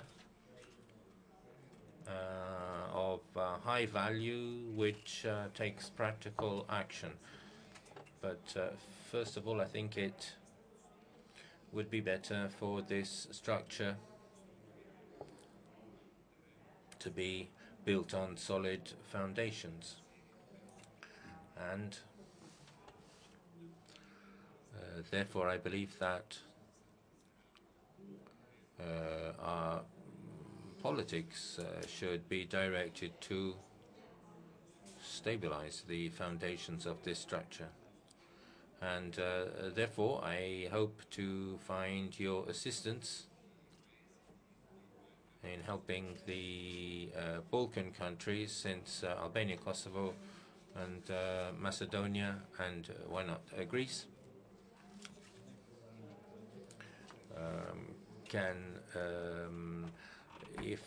should have a more political stability, and with that we can look to concrete developments. Adesso do la parola. Thank you, Mr. Bečko. I now give the floor to Michaela Giuffrida from the European Parliament. Thank you, Madam. The topic we are discussing at this assembly is ambitious. It's a challenge to this half of the hemisphere. The UFM is aiming to find a solution. So we need to point to priority areas for development, find areas of cooperation to export production means. New opportunities for the Mediterranean for sustainable development cannot overlook the right to water, land, and the common denominator of jobs for the Mediterranean, agriculture. So let us deal with opportunities to give to women in rural areas, to training young farmers, agriculture for households and as a source of job, to accompany young people from purchasing land to marketing their products. And we need to adopt concrete and timely procedures to this effect. Thank you to Ms. Frida, and now I give the floor to Member of Parliament Jimenez Barbato. Thank you.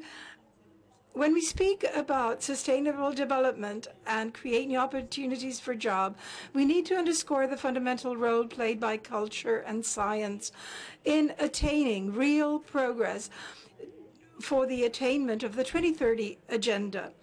Most of the challenges that characterize our century, from migratory movements and environmental challenges, sustainable development, eradication of poverty, and promotion of peace, call for a contribution of science and research at an international level.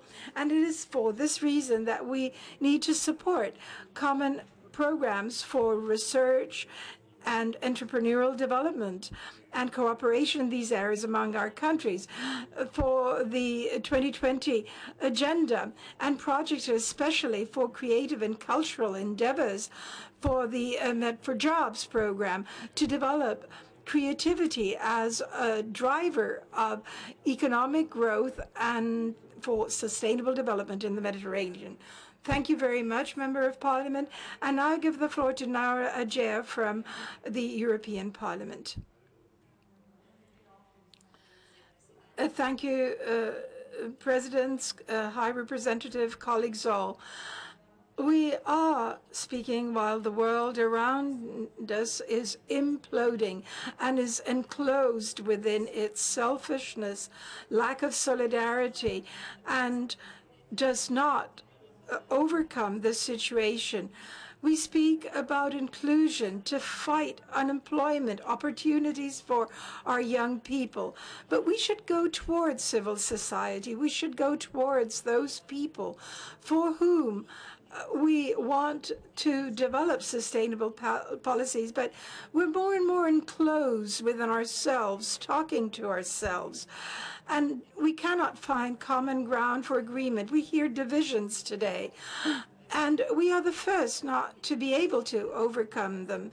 So let us walk outside these buildings of power and see where the real world is and ask them what they truly need. Let us learn from the young people we want to help. Let us allow them to speak of the world they want and overcome the difficulties of the world that we ourselves have defeated. Now I give the floor to Mr. Panzeri, a member of European Parliament.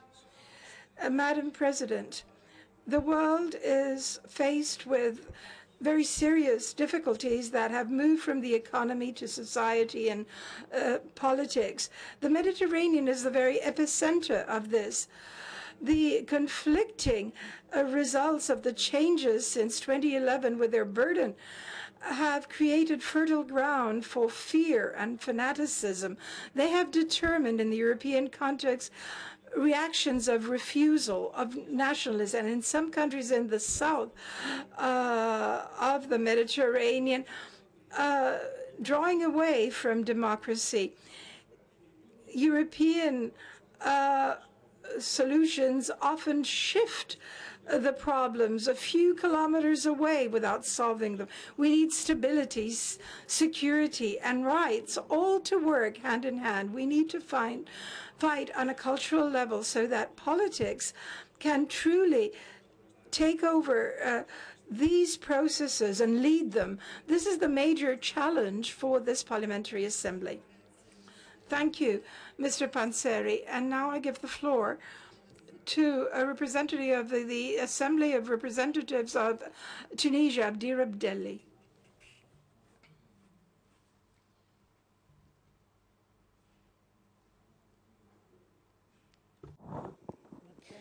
Aal. صباح الخير. مرحبا بجميع الوفود المشاركة. Good morning. I greet all the participants. Thank you, Madam President. I shall try to be brief. Tunisia is a member of this assembly, and this shows the economic and historical importance of Tunisia within the Mediterranean and the ties of friendship and neighborhood with the remainder of the countries of the Mediterranean. We just cannot alone solve all the problems such as illegal immigration and terrorism or relaunch our economies on our own.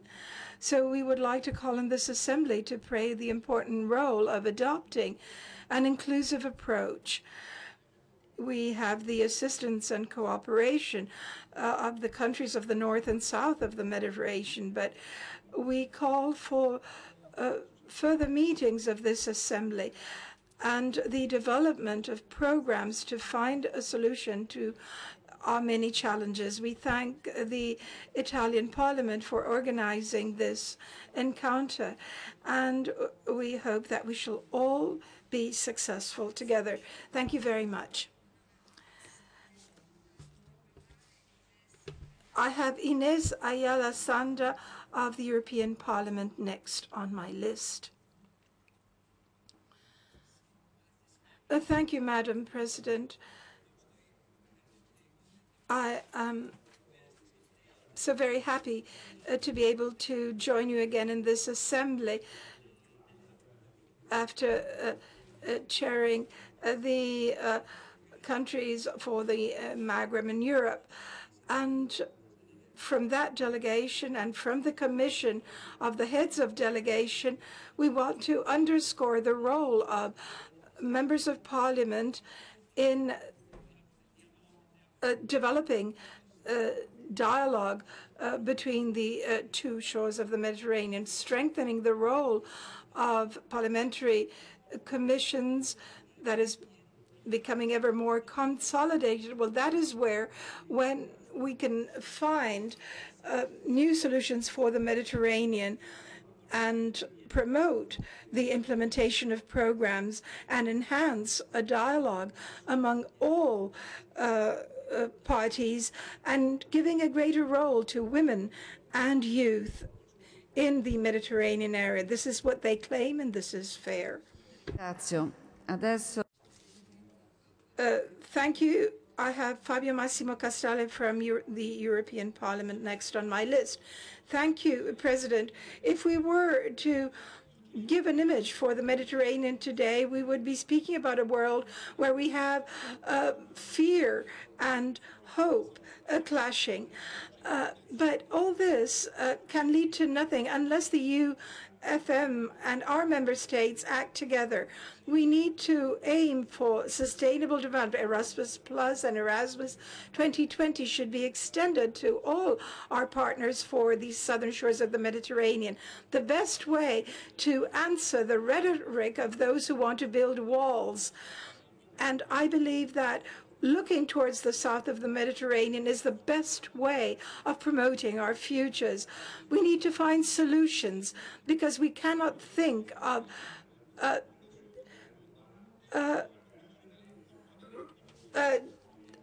deprive the southern shores or the eastern shores of the Mediterranean or their best assets of their youth or their people.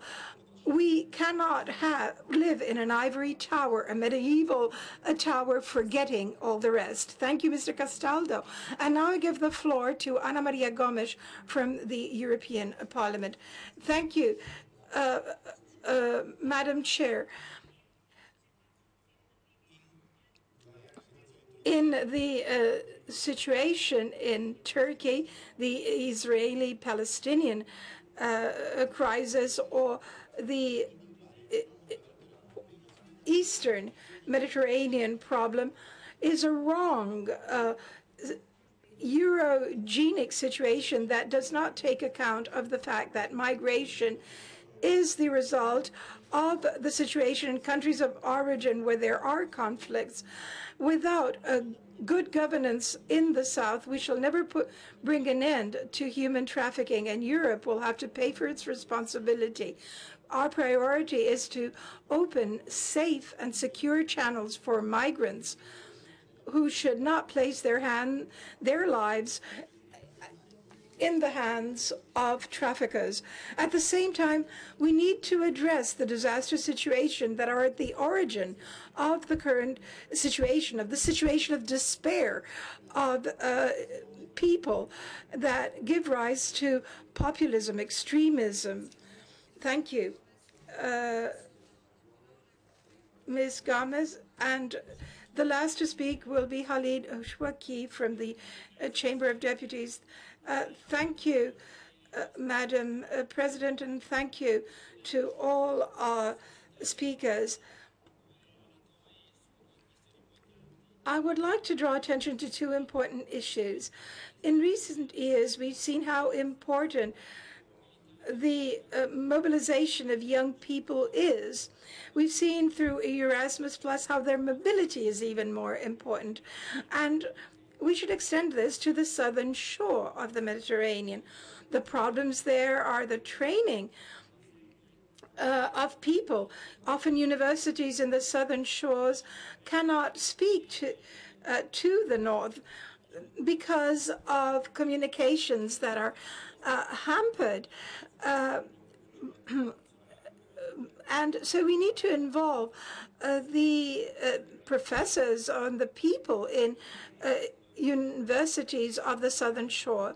And then we need to monitor programs in terms of their transparency and in providing equal opportunities to all, giving new scholarships and allowing people from the southern shores to access these programs, though from a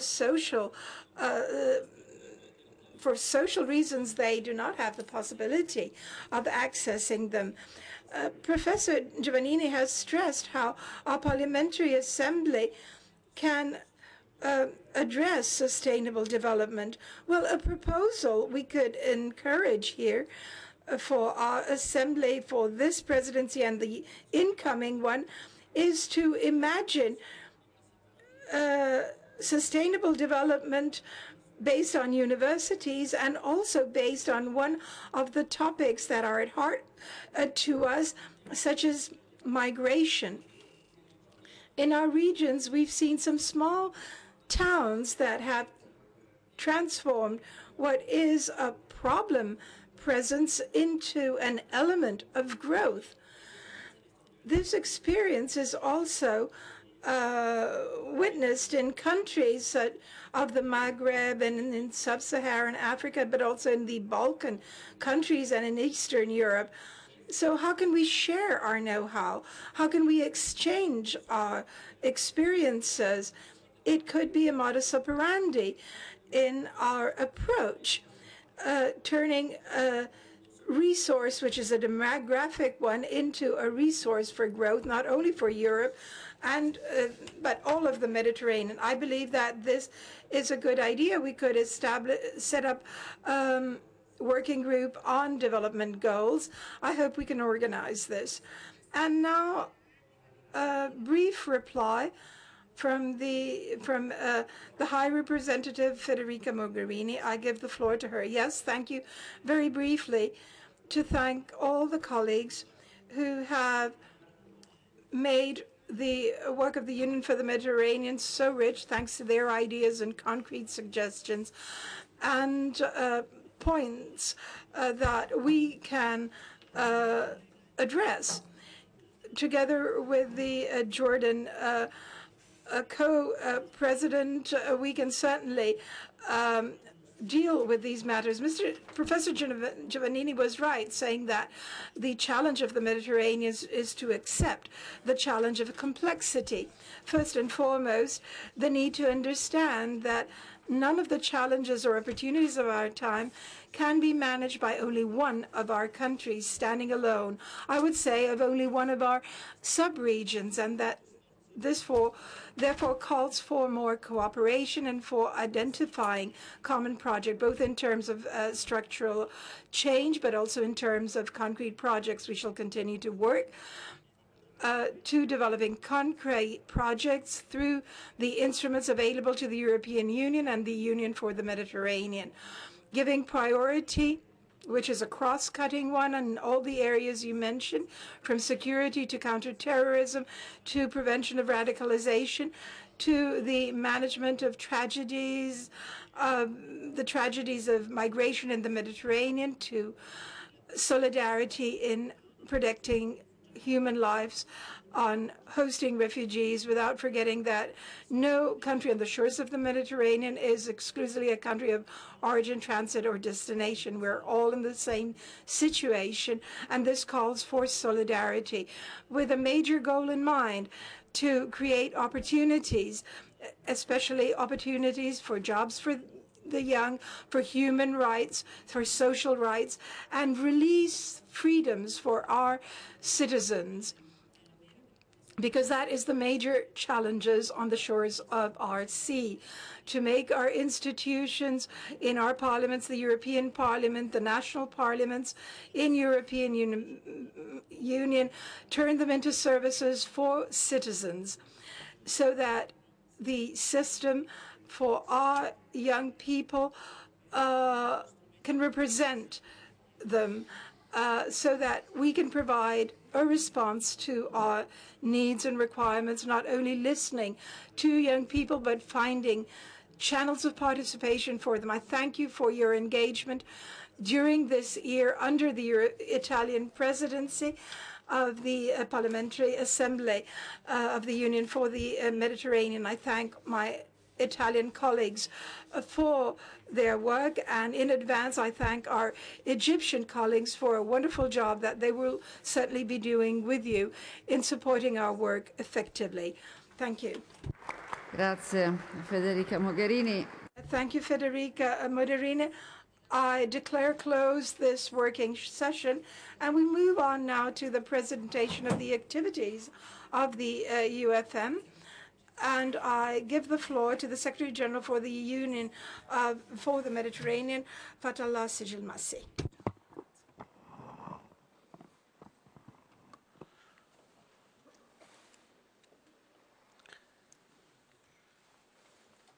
Dear Mrs. Laura Boldrini, dear Mr. Grasso, Presidents of the parliamentary Assembly of the Union for the Mediterranean, dear Presidents of the Parliaments, dear High Representative Madam Mogherini, dear members of the Parliamentary Assembly, Excellencies, ladies and gentlemen. I would like to start by expressing my heartfelt gratitude for the hospitality of the Italian Presidency and commend it on the holding of this plenary meeting in this beautiful and inspiring city of Rome. I would like to convey to Madam Mogherini and Mr. Grasso how much it has been a pleasure, both at personal and institutional level, to have worked so closely with you and in such a positive manner with the Italian presidency throughout the year. Congratulations to you and the Bureau, and we will, of course, continue working together. We are meeting today at a very specific juncture. In the roadmap for strengthening of the regional cooperation, adopted last January in the second regional forum of the UFM, and to which we were honored with your active presence, President Grasso, and I thank you for that, the governments of all UFM countries, under the active leadership of the co-presidency, acknowledged that there is no development without security and no security without development, and that therefore it is more important than ever to strengthen the security development nexus in order to create the appropriate environment conducive to social economic development and to address in a comprehensive and balanced manner the challenges of the region. Because the best way to address the root causes of the many challenges that affect us, like migration, extremism, and terrorism, and the best way to promote effectively stability, social development, and economic growth is indeed by focusing on the promotion of human development, by reinforcing regional integration, and by supporting sustainable development in the Mediterranean. In this regard, I would like to commend the Italian presidency for the timely choice for the debates of this Parliamentary Assembly. Yesterday, the summit of the speakers focused on employment, inclusive growth, and sustainable development in the Euro-Mediterranean region, and today this plenary meeting is devoted to sustainable development and new job opportunities in the Mediterranean area, Med for Jobs and Agenda 2030. These themes are at the very heart of the work developed by the Union for the Mediterranean.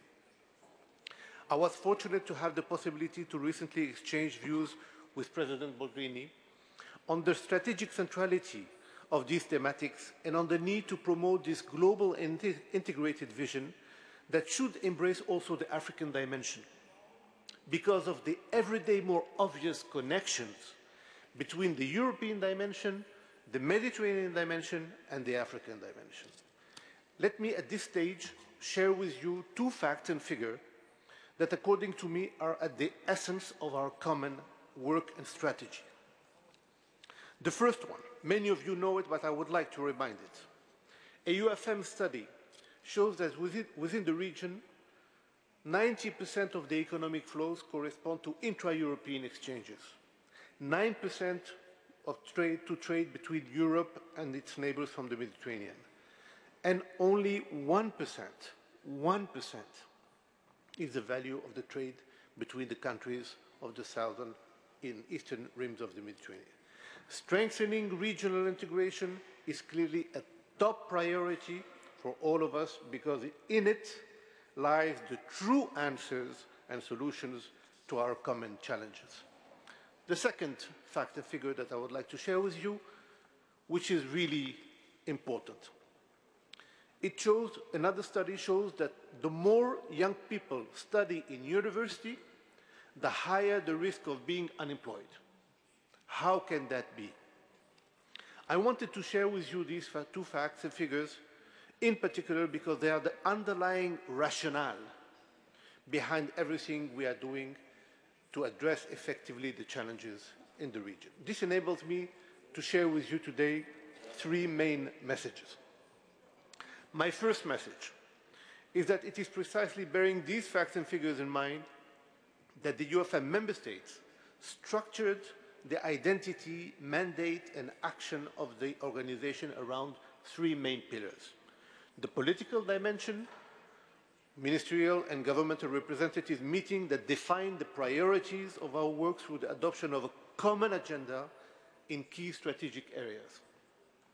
Second is the platform dimension, structured around the establishment of regional dialogue mechanism with multi-stakeholder approach involving civil society representatives, youth organizations, regional and international institutions, local authorities, and of course parliamentarians. I will come back to that in a while.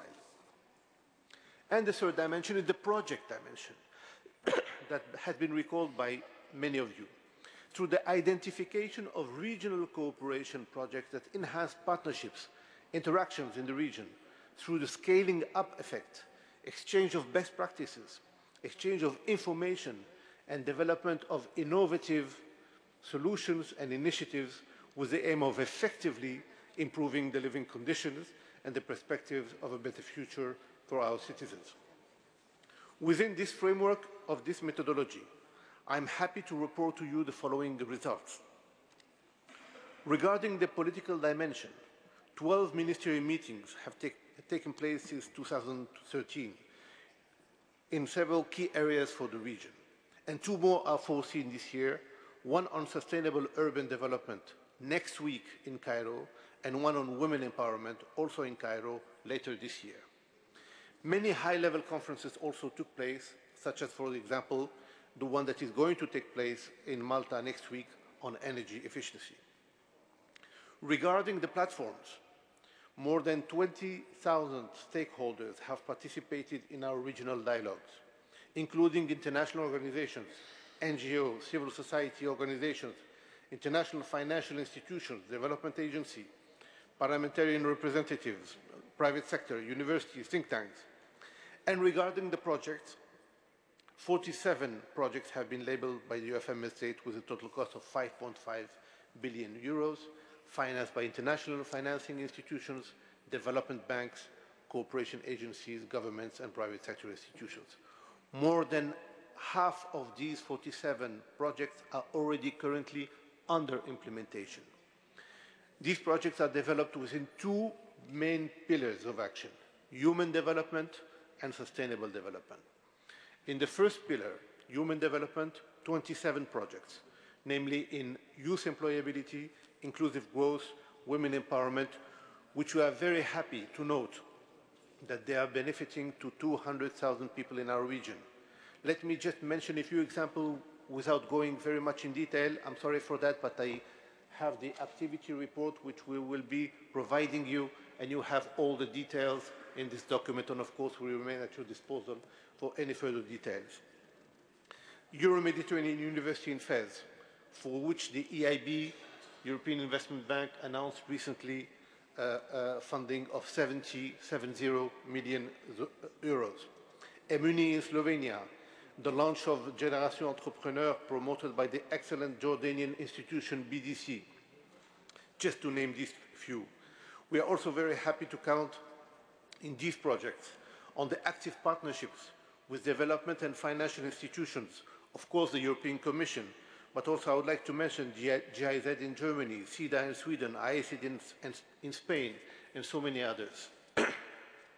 In the second pillar, sustainable development, 21 projects that have an impact across the region, including on climate action, renewable energy, transport, urban development, food security, water, and the blue economy.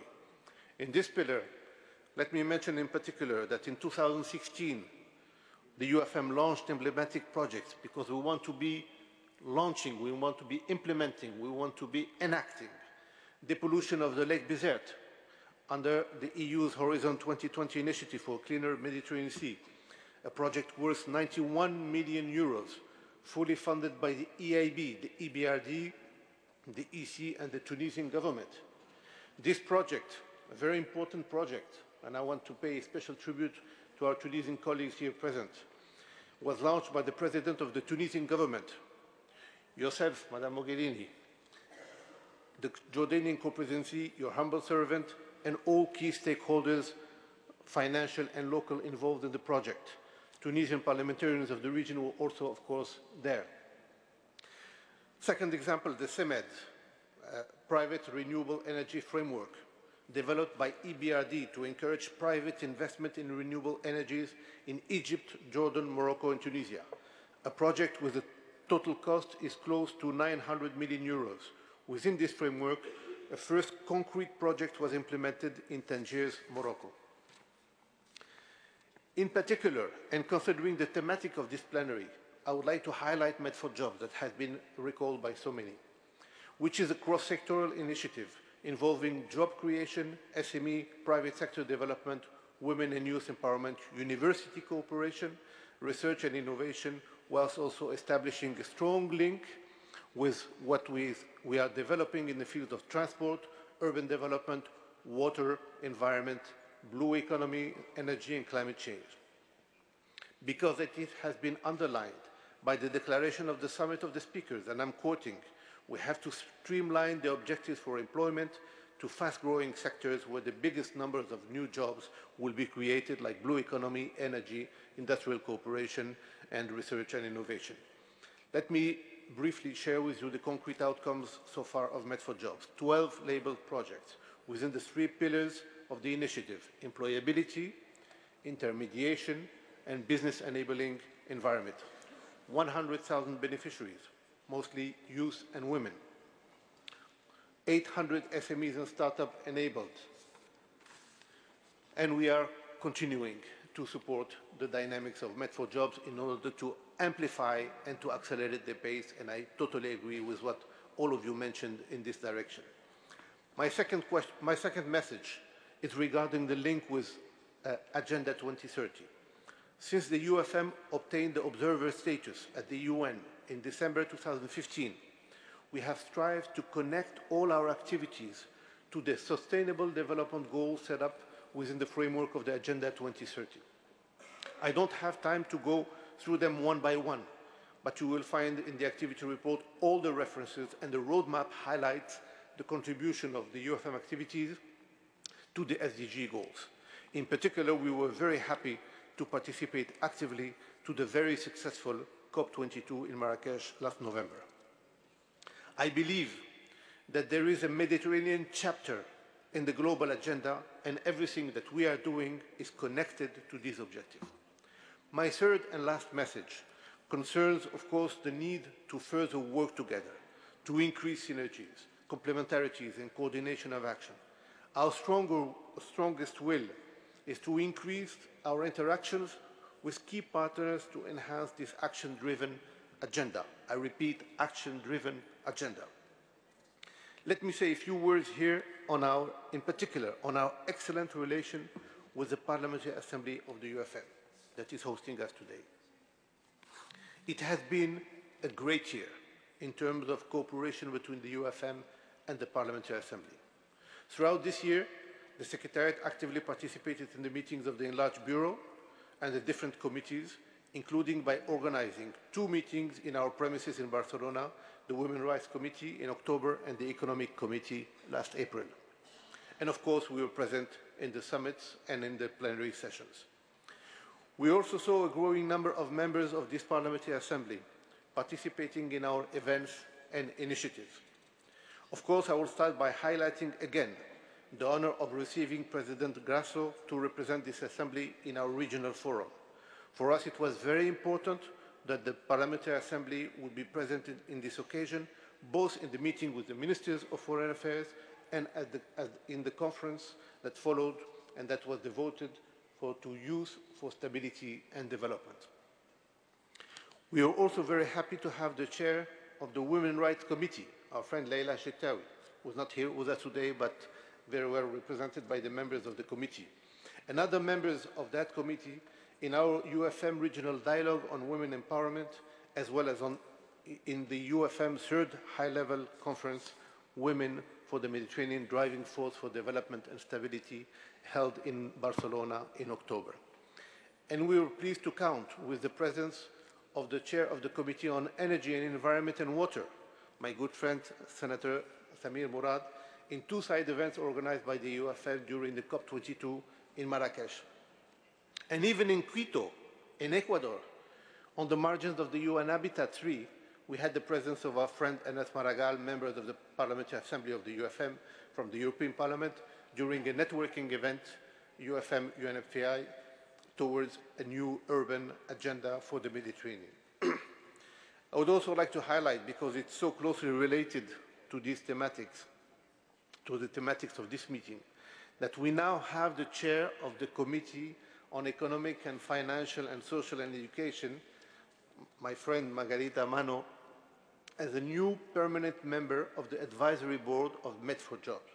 From our perspective, the presence of the Economic Committee in this advisory board, which is the cockpit of Med4Jobs initiative, will allow for a closer and meaningful participation of this Parliamentary Assembly in the follow-up, in the definition, and in the orientation of this important initiative, and it is a clear example of the way forward in terms of cooperation between this Parliamentary Assembly and the UFM. We have also witnessed a closer interaction with UFM Label Project and their promoters, directly with the promoters. And I'm very happy that the Minister of Water of Palestine participated in the meeting of the political committee, and in order to give an update on the project so important, so strategic, a desalination facility for the Gaza Strip. Just as the rector of the Euro-Mediterranean University of Fez participated in the Economic and Education Committee. We had the promoter of the project Worth, Women Right to Health, in the Women's Committee, and the promoters of Génération Entrepreneur in the Economic Committee. We also had the opportunity to explain to that committee the Med4Jobs initiative and its objectives in more detail. We also had a field visit by the chair of the Economic and Education Committee to the University of Fez, which we believe was a very rewarding experience, and it led to the signature of a memorandum of understanding between the Euro-Mediterranean University of Fez and the very reputed University of Coimbra in Portugal. This is exactly what we are looking for. And next week we will have another field visit, but this time the other way around, when the young beneficiaries of our supported project, Women in the Mediterranean, Next Generation of Leaders, will visit Strasbourg for meetings with the Parliamentary Assembly members from the European Parliament. I'd also like to acknowledge the active work of the Cultural Committee, and I pay special tribute to my friend Khalid Chowki from Italy. I cannot agree more with what he said earlier in his comments. This is, of course, in addition to the regular contacts that we have with many of you. And I go through the room and I see so many of you with whom I am in contact on a regular basis. And the continuous visits of many of you to the Secretariat in Barcelona in order to strengthen our exchange of information and identify actions and initiatives we take together. Yes, this was a good year. This was an intense year indeed. But I believe we can do more. And Madame Mogherini said it very clearly, and we are going to do more. And I would like to reiterate to this plenary my strong determination to further deepen the cooperation between the Secretariat and the Parliamentary Assembly. I very strongly welcome the idea of having a permanent Secretariat of the Parliamentary Assembly of the UFM, and we will be working closely together. Within our respective mandates, we must pursue our efforts to work together for common good. And I see this opportunity to invite all of you to visit us in Barcelona in order to go more in depth on issues you may want to raise and activities you may want to develop with us. My team and myself stand ready to visit also your countries and your regions in order to do field missions in your constituencies and interact with stakeholders with the aim of identifying concrete actions to implement.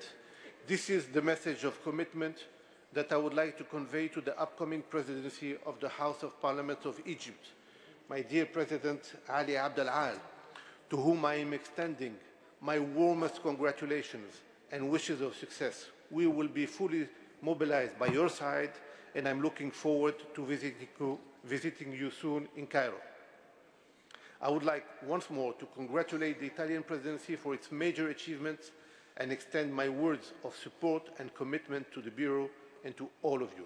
The Secretariat of the UFM and myself personally will remain fully dedicated to strengthening of the ties between our two institutions. Thank you very much. Thank you very much, Secretary General Sigil Massi, for your presentation. And yeah, we continue to support the work of the Secretariat in the hope that there is always room for improving relationship among different components of our institution.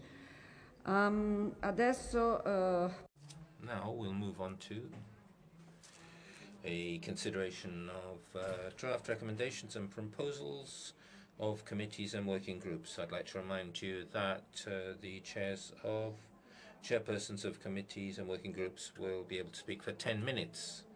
So I'd like to ask you to keep to this allotted time. And members of Parliament will be able to speak for 1 minute at most. I'd like to give the floor to Renato Soro, chairperson of the Committee for Political Affairs, Security and Human Rights. You have the floor. Grazie molte, Presidente. Many thanks, Madam President. I'll certainly keep to time, and I hope that I'll also be able to be quicker. It's a pleasure for me for speaking after the Secretary General, Sigil Massi, who in great detail spoke of cooperation with the Parliamentary Assembly this year. Because in actual fact, our committee in our meeting discussed the future of the Assembly of the Union for the Mediterranean, the future of the Union for the Mediterranean, and our new priorities. Now, I'm not going to conceal that after the last meeting in Tangiers, where we weren't able to find a common stance on these issues, some of us at the European Parliament felt very frustrated and also questioned ourselves about the usefulness of the Parliamentary Assembly. However, I believe that we're all encouraged by the meeting here. I think that we had a very effective and practical dialogue which bore witness to the effectiveness of these meetings, and it wasn't in any way a waste of time. This is also a way of being on the street,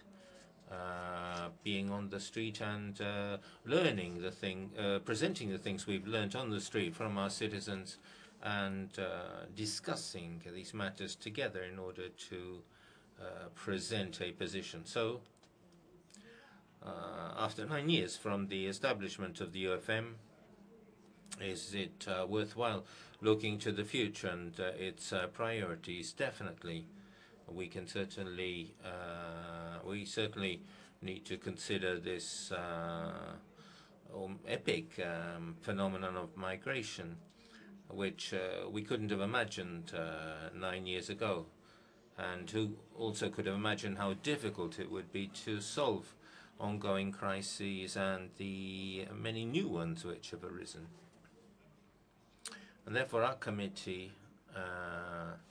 with a very wide-ranging and effective debate, has demonstrated the will to move forward and to undertake a common effort to imagine a future for the Mediterranean area. We, from the European Parliament in particular, want to continue with this endeavor, because we recognize that our common history lies within the Mediterranean area, the beginning of our civilization, our thought, and the birth of the common values which now represent Europe. So it is important to move forward together, and we also need to recognize our limitations, which are our old and new conflicts, in order for there to be stability, we need peace. We need rights to be recognized, and there has to be social and economic development. The Secretary General set out the various ways in which common work between the Assembly and the UFM can take place. We'd like to ask for a further effort on the part of the Secretary General in order that, for example, the excellent type of cooperation which was established with my colleagues' committee and the UFM can be extended to other committees, in particular the committee which focuses on political discussion. We think that we need to look to the future rather than what we have behind us. Looking to the opportunities of the future is something which will allow us to focus on common projects which can have a real visible impact in various parts of the Mediterranean, which can promote confidence and better understanding and greater ability to work together. So in our committee, we focused on the importance of moving forward with these common projects. We also believe, however, that we have complex problems before us which require the common endeavor of all of us. I think they also require the common endeavor of the Parliamentary Assembly and our committee too. For example, in order to clarify projects and to have some kind of parliamentary audit on the state of progress of these projects, not just reading about them on the website, and also contributing to the progress of these projects, and as you said, Secretary General, the possibility of identifying new projects locally.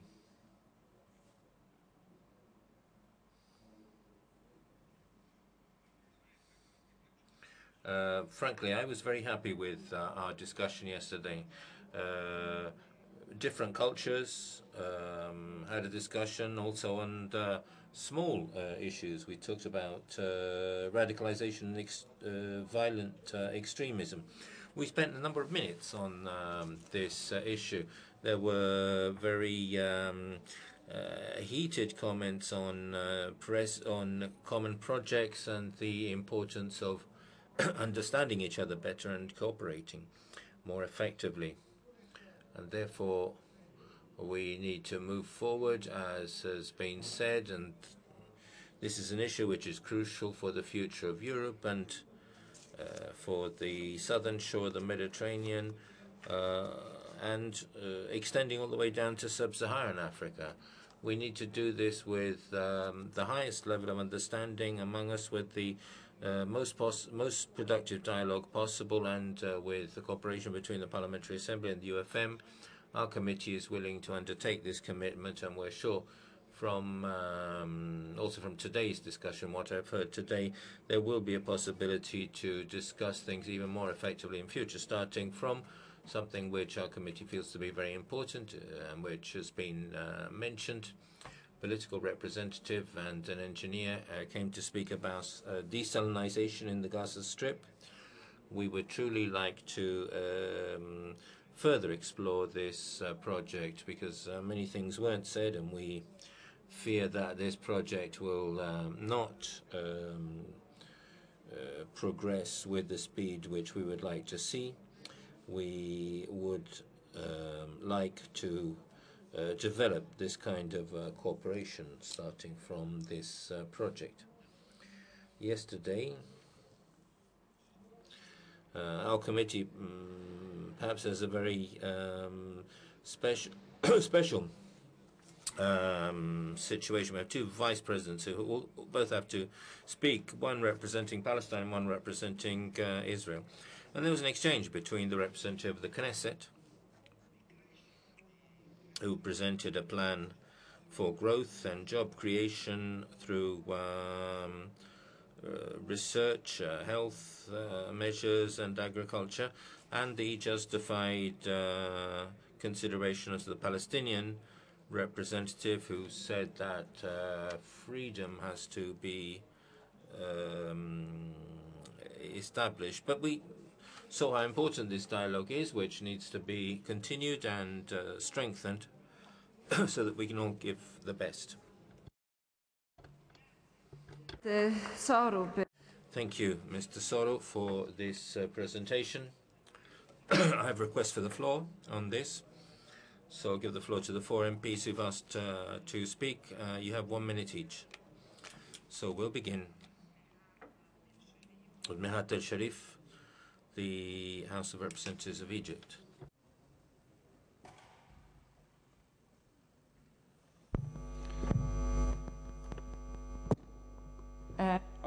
I'm afraid this doesn't work. Would you mind to use the one next to you? Thank you.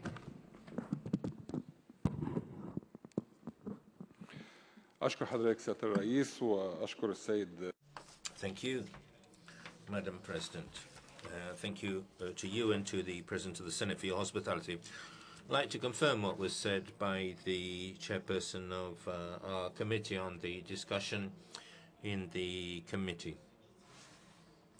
The Egyptian delegation took part in the discussion, and there's really a very big difference between our meeting in Tangiers and this meeting.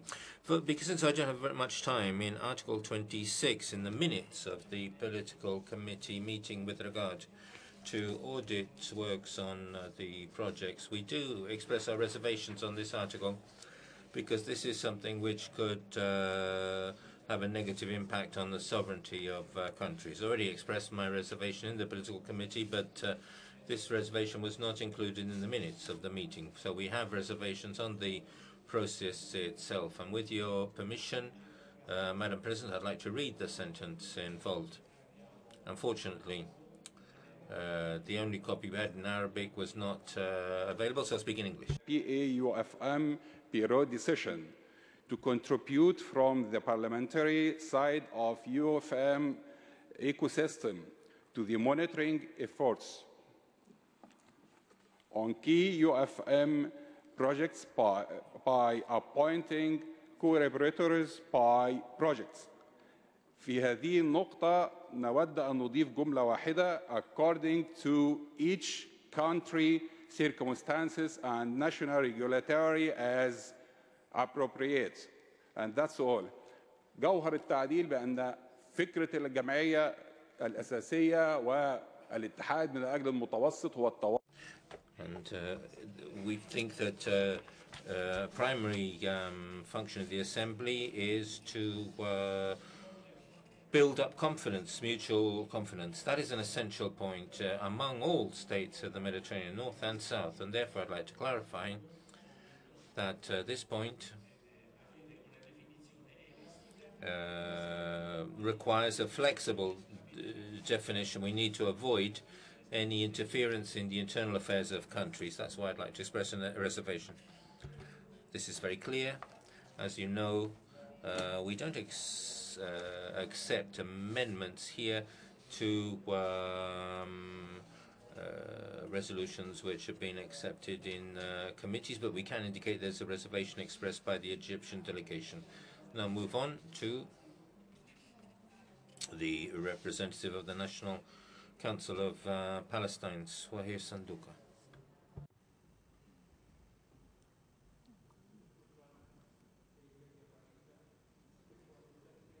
No, you have to stand up and use the microphone, please. أحب أن أذكر بما جاء على لسان حضرتك. I'd like to remind you of what you said yesterday and what the President of the Senate said yesterday with regard to the need, after you heard my statement, you made this comment. It was important that this issue can allow us to focus again on the Palestinian issue in our texts and our documents. I also wish to say to my colleague from the European Parliament, who said that the Palestinian representative spoke of freedom of circulation. I didn't restrict myself to freedom of circulation. What I had asked was the need to help us to achieve our independence and put an end to the Israeli occupation of our country. I wish to thank Mr. Sanduka, and I'll give the floor to Mustafa Hagi, House of Representatives of Jordan.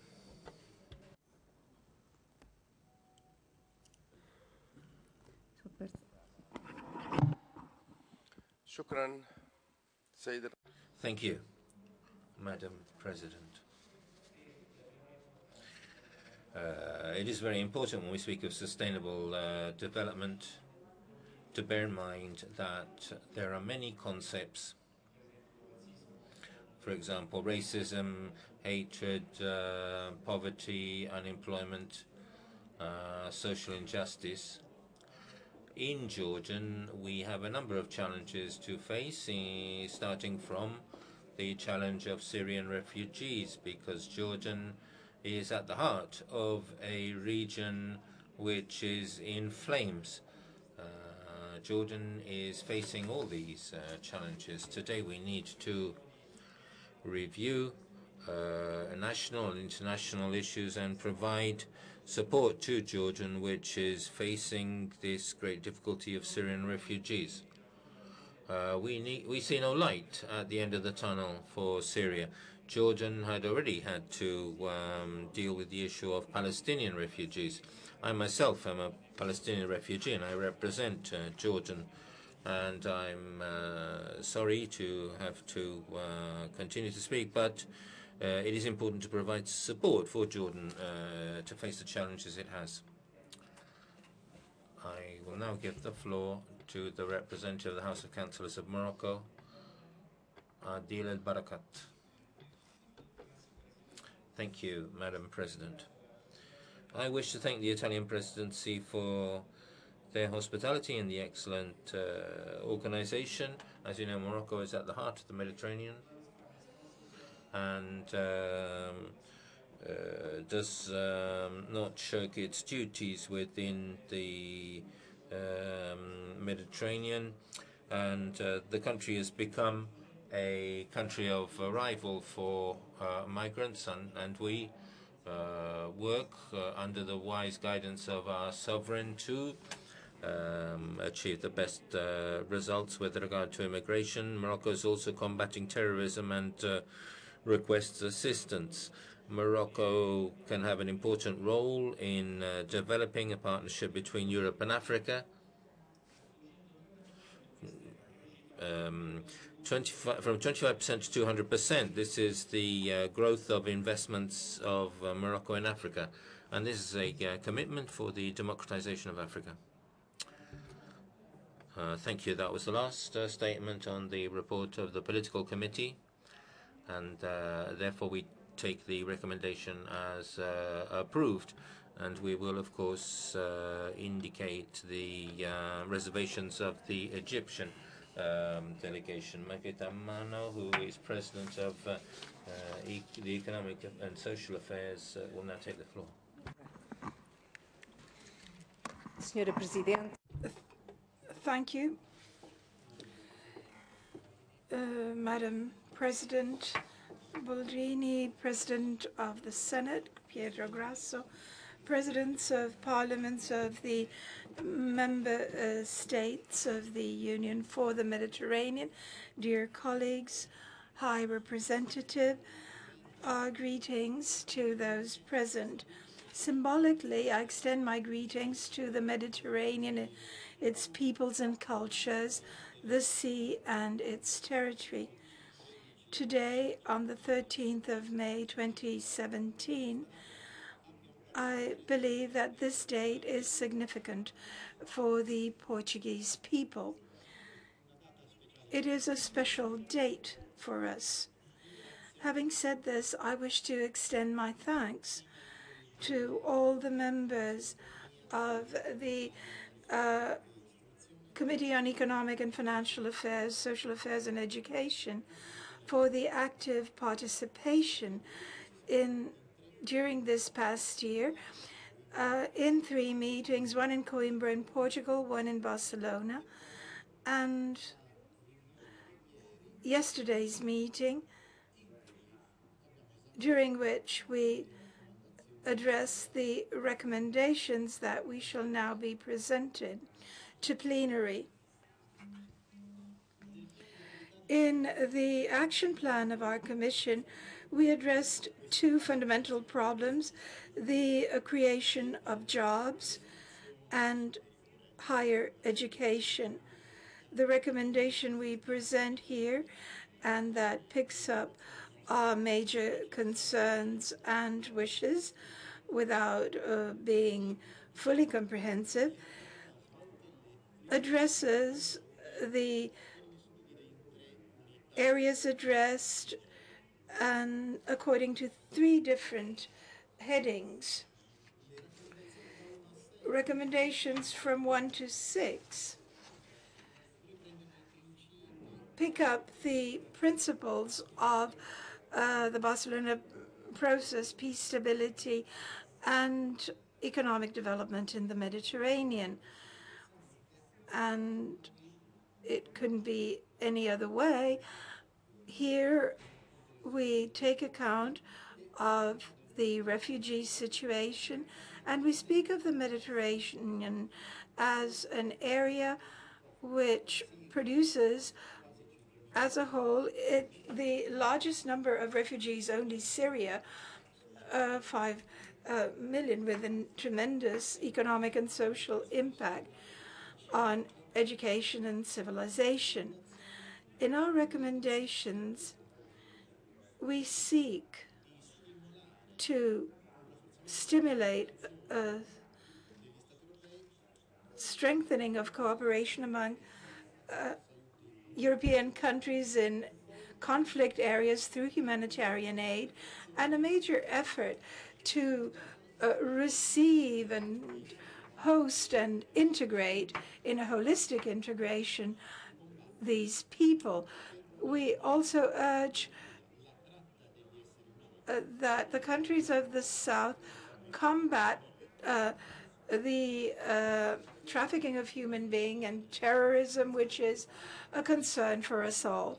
And then another group of recommendations from recommendation 7 to 11, and these recommendations dwell on human development. The unemployment situation in the Mediterranean and member countries of the UFM sees vulnerable group affected.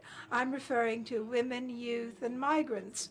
Therefore, the creation of jobs becomes fundamental in providing them with a future. There are three ideas that I wish to underscore in three regards. First of all, we welcome the work done by the Commission on Labor last year, and then we welcome the for Jobs initiative that provides the possibility of creating jobs and promoting inclusive growth. Med for Jobs, especially for women and youth, and focusing on the entrepreneurial approach as well. The committee also assessed the current status of these projects, especially for young entrepreneurs. It considers important that member states of the UFM engage in reproducing these projects and contribute to their funding. In this regard, we also welcome the decision of the UFM to invite us to join as a standing member the advisory group of the program. And finally, a last group of recommendation that had to do with training and higher education. And here just one point concerning the interministerial congress that was held at the beginning of the month in Malta on innovation and research. Two very important projects were addressed there: Partnership for Research and Innovation in the Mediterranean, and an initiative on research and innovation for jobs, always in the Mediterranean, which concern a financial commitment that, if we all work on it, would pave the way for improvements in the area of innovation as applied to development. I shall now dwell on the special platform for Syrian students, an example of a project that was established in one country and then was expanded, and that points to the importance of a coordinated approach to the refugee problem. To have new generations that are skilled, it is important to help countries build again and develop with a better future in mind. And further, to conclude, the Fez University is a reference project, so we welcome the beginning of courses. It is important that these courses be dedicated to advanced research areas, and we hope that the Dean will attend one of our future meetings. We need to strike the balance between advanced knowledge and awareness of the cultural roots of our civilizations. Languages, too, have an important role to play in this regard. The Commission also welcomes the initiatives that bridge the curricula of various countries and provide flexibility to the mobility of students and teachers, of entrepreneurs and other individuals. It is important that at the parliamentary level there be understanding as to the importance of education which leads to growth in strategic area. We mentioned some in our recommendations, such as agriculture or tourism. It is not a chance that education is part of our remit as Committee on Economic, Financial Affairs, Social Affairs, and Education. I think that we have had a wonderful chance to promote our cooperation, and thank you to the Italian presidency for the support received throughout the year. We have had some difficult times, but we harbor hope, and we also trust that this hope can be extended to all. Thank you, President Mana, for your work and for being able to overcome the difficulties encountered during the year. I have one speaker now on my list, Mr. Ben Mohammed, who is a deputy of the Assembly of the Representatives of the People, Tunisia. Thank you, Madam President, and thank you to the President of our committee that has been so skillful in leading us in our discussion. The role of this assembly is to change the Mediterranean from an area of war, illegal immigration, to an area of peace and development. And this cannot be achieved unless the projects that we have addressed in this parliamentary assembly are brought into being. Without addressing the refugee issue and their reception, especially for neighboring countries, those countries that are in a war situation, such as Syria and Libya. Tunisia is now hosting 1.5 million refugees. So without thinking of giving support to these countries that manage the phenomenon of refugees as a human phenomenon caused by the many problems that affect us in the Mediterranean. And finally, we cannot speak of a Mediterranean of peace and development without a true migratory policies. Programs such as Erasmus Plus and other university programs are good programs, but they only partially resolve the problem. A true migratory policy in the Mediterranean that respects the dignity of human people in the north and south of the Mediterranean is what is required by us in a region. Thank you. And my congratulations to the outgoing Italian presidency, and good luck to the incoming Egyptian presidency. Thank you. Allora, adesso prima di dare la parola. And now, before, sorry, says the President. So I forgot to say that the recommendation stands approved because that was the last speaker. And now, before I hand over to Honorable Shwaki, who is the Vice Chairman for the Committee on the Quality of Life as Changes Between Civil Societies and Culture, I would like to say that the Moroccan delegation has appointed the new chair for the Quality of Life Committee as Mr. Mohamed Youyef. So a round of applause. We have waited for this nomination for some time, but it will be Mr. Khalid Al-Shwaki who will be presenting the report, because during this year he was chairing the commission. Thank you.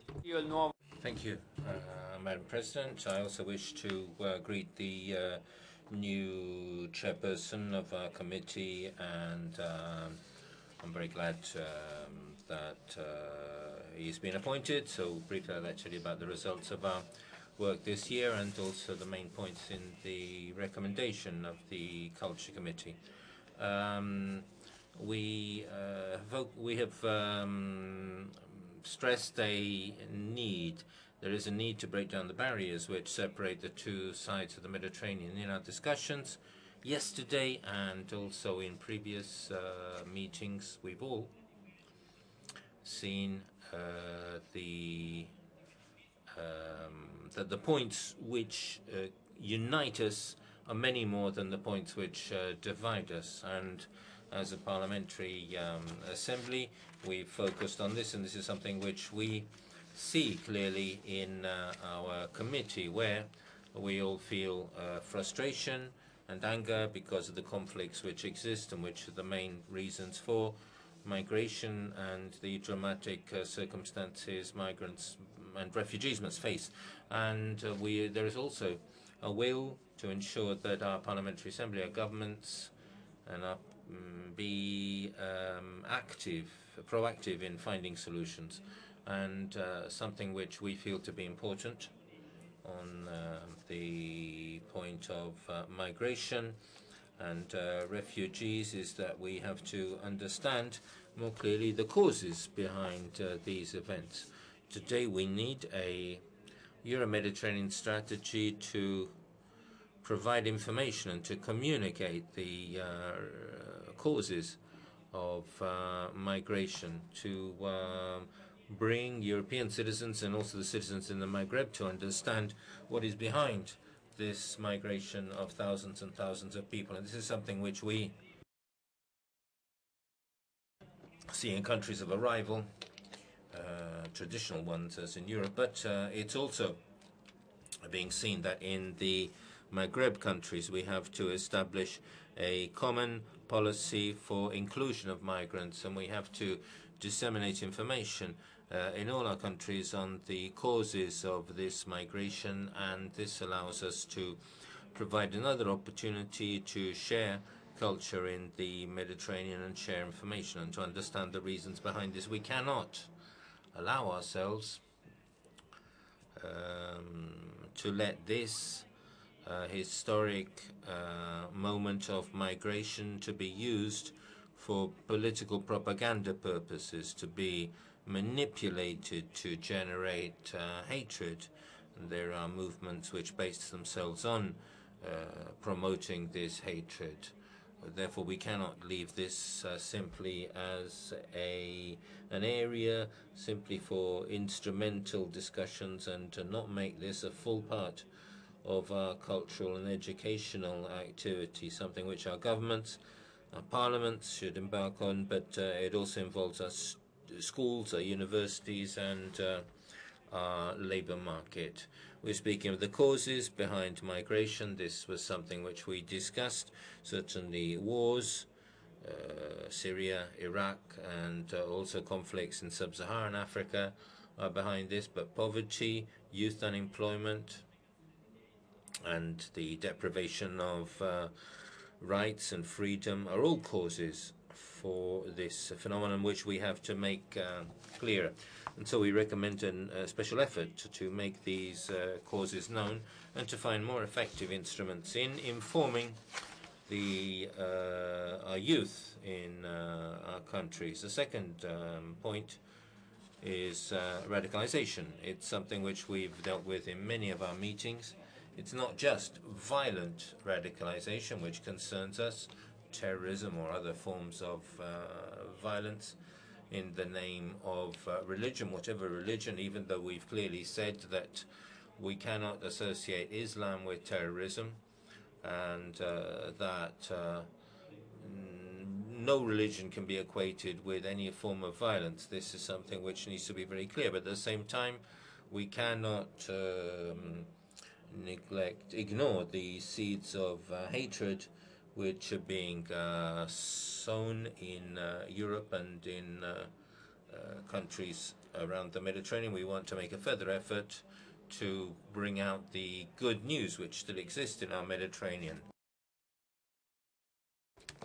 The recent visit of Pope Francis to Egypt, an historic meeting with the representatives of Al-Azhar, with the representatives of the Coptic religion, in a country like Egypt, which is multi-religious and which expresses the possibility of a open relationship. And we also have the work of the Mohammed VI institution in Morocco for the training of imams, and we also focused on the need in rehabilitation strategies for people who have been radicalized in Tunisia and in Algeria, and we believe that in our committee there is a need in future meetings to shape a bill, a draft bill, which can be presented in all our parliaments in order to combat radicalization from a social and educational standpoint. A number of parliaments have already undertaken this activity in Italy, also thanks to the encouragement of Ms. Boldrini. A bill has been presented in combating radicalization, not only from a law enforcement standpoint, but also through education. And we think it would be important to map the situation and the activity undertaken in Mediterranean countries and come up with guidelines and a template of a bill which all colleagues can try to bring to fruition in their parliaments, and measures which can be, and to find measures which can be used to combat radicalizations, whether it be in the outskirts of Casablanca or the outskirts of Brussels. This is a very concrete proposal we've included in our recommendation. And finally, it is very important for training and awareness building be undertaken so that we can train good communicators among our young people. It is important to be able to generate hope, and this means shaping positive narratives. I've said this previously. what the Secretariat does and Mr. Gilmasi does with regard to job opportunities. A priority of the Secretariat is very important. We need to make this information available. We need to be more effective in social networks to circulate this information and combat fake news, which have been used to disseminate fear and panic. We have many positive messages we need to circulate, and we have to be more effective in disseminating these messages. So we'll be asking our governments to promote training activities for young leaders in our countries in order that we can be more effective in promoting good practices and disseminating good news.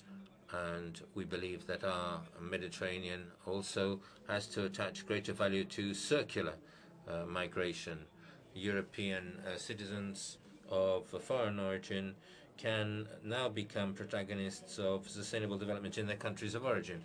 They're a major asset, both for cultural communication, also for economic communication, and they can be drivers of development in their countries of origin. And we can do this by promoting internships and scholarships with universities in Europe and also in countries of origin. Thanks to all of you, and thanks to all our colleagues, and I wish great success to the Mohammed Al-Luhati, who will be the chairperson of our committee now. Many thank you, Vice President Chowki, for having conducted the work of the committee and drafted this recommendation, and the chair also endorses this recommendation. We have two requests for the floor.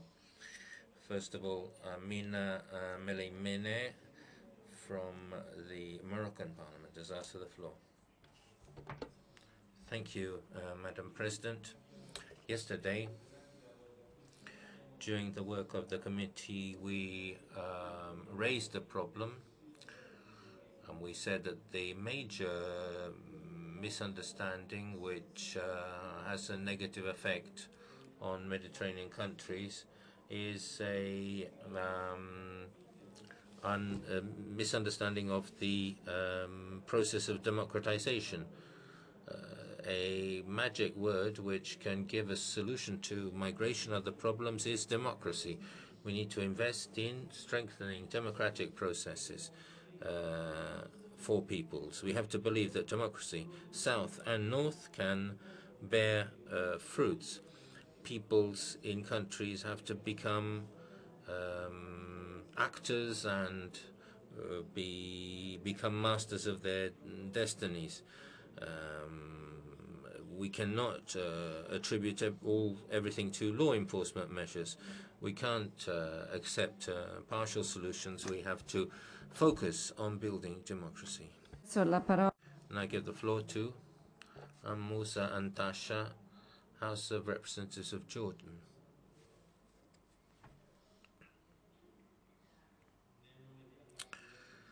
In the name of God, the merciful and the compassionate, I would have liked to be able to speak while Ms. Mogherini was still here with regard to the situation in our region. I will just speak of freedom for all people, and if freedom and democracy, and our Algerian colleague spoke of the situation in the 90s in a country where the majority of Islamic periods were accused of terrorism. This explains why many young people moved away from politics. In Jordan, the impact of migration is generating social promiscuousness. Nobody leaves their lands or their relatives unless they're forced to do this. I'm against migration in general. In particular, I believe that it's necessary to provide support to countries which take in migrants, because migrants have a negative effect on the infrastructure of our countries, particularly when a country has its own problems to start with. Many thanks, At this point, we take the recommendation as approved, and we move on, and I give the floor to Jasmine Lassen, who is the Vice President of the Committee on Women's Rights, who is speaking in lieu of President Jazawi, who is unable to be present at our proceeding. You have the floor. Thank you, Madam President. I am very happy to present to you the recommendations on the Committee on Women's Rights. The committee emphasizes the extent of significant differences between the laws and practice in the field of women participation in leadership and decision-making positions, and calls for protection of civil and political rights and support for achieving a gender-balanced representation at all levels. Also encourages measures such as reforms and electoral systems to make them more affordable to women's representation.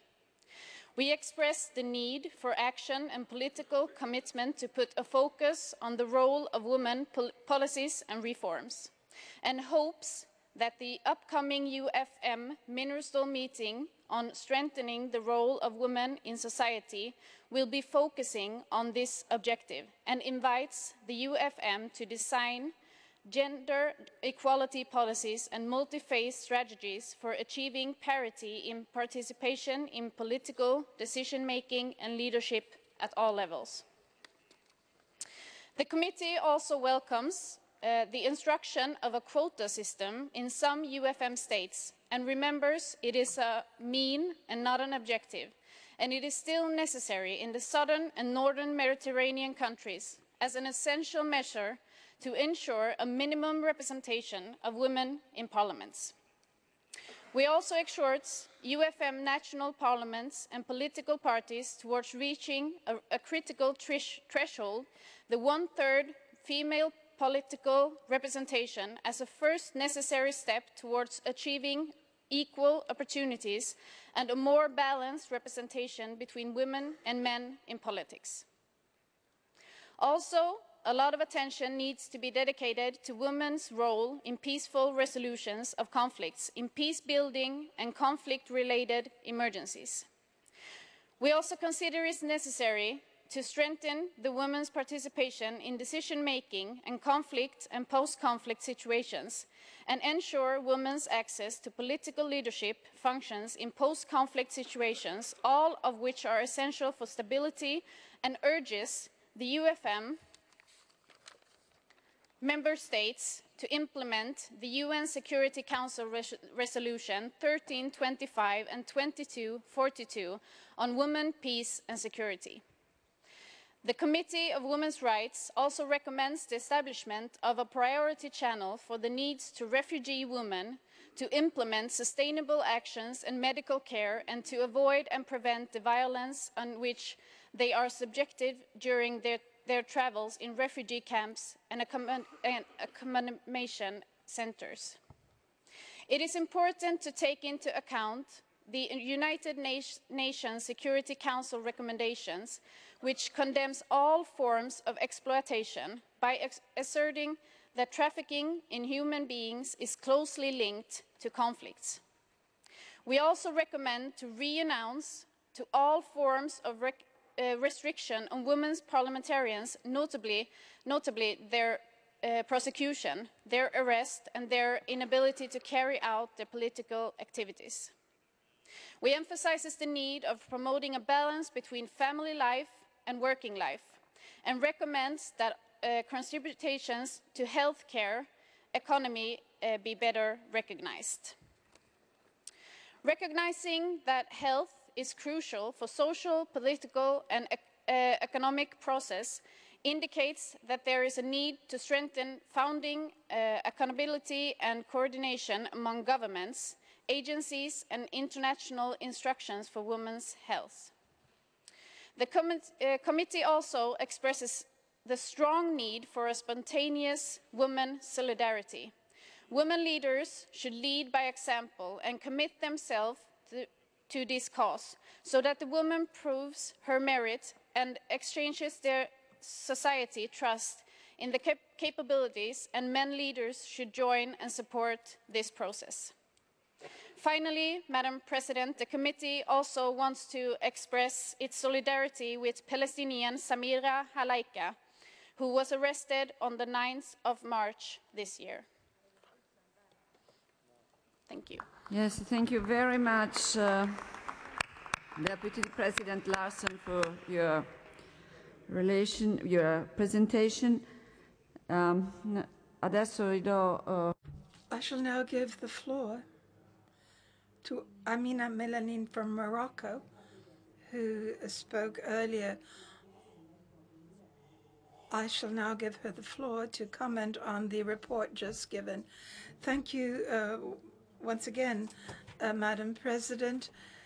We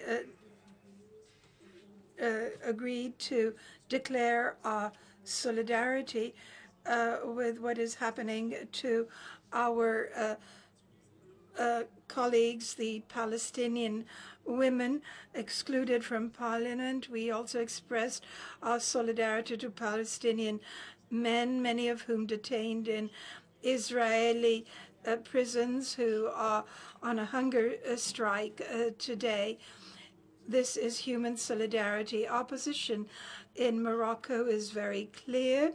It is expressed by our Moroccan leadership. We stand side by side with our Palestinian colleagues.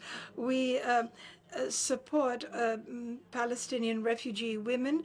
We have stressed that women are often a victim of terrorism, of war, and all the policies carried out by the State of Israel in the region. Thank you very much. This was the last speaker. The recommendation is now understood as approved. I give the floor to Samir Murad, the President of the Energy and Environment and Water Committee. President Murad, you have the floor. In the name of God, the merciful and bountiful, I speak on behalf of the Jordan Parliament and convey to you the greetings of Jordan Parliament. I shall now be speaking English on behalf of the committee. Energy, water and environment. I would like to thank the Italian presidency, Senator Grasso, Madame Laura. You have done an extremely good job in organizing this event, and I think we have reached some milestones and conclusions which perhaps a year ago seemed like dreams. Our committee has met twice. We have discussed various issues, and I am pleased to say that we have reached consensus on all recommendations. Typical issues we discussed were mainly related down two main tracks. The first track was the pollution of the Mediterranean and the damage that it will cause if it is not addressed.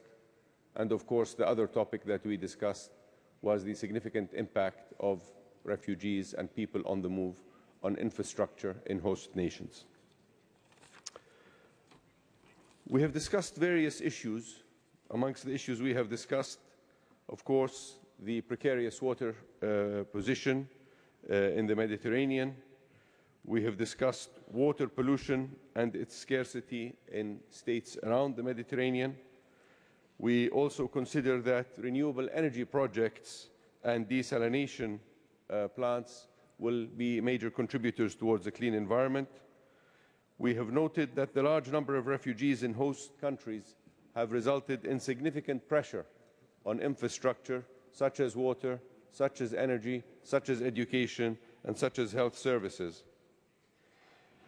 We emphasize that consideration must be given to projects that serve refugees in the host countries in terms of water desalination and in terms of renewable energy projects.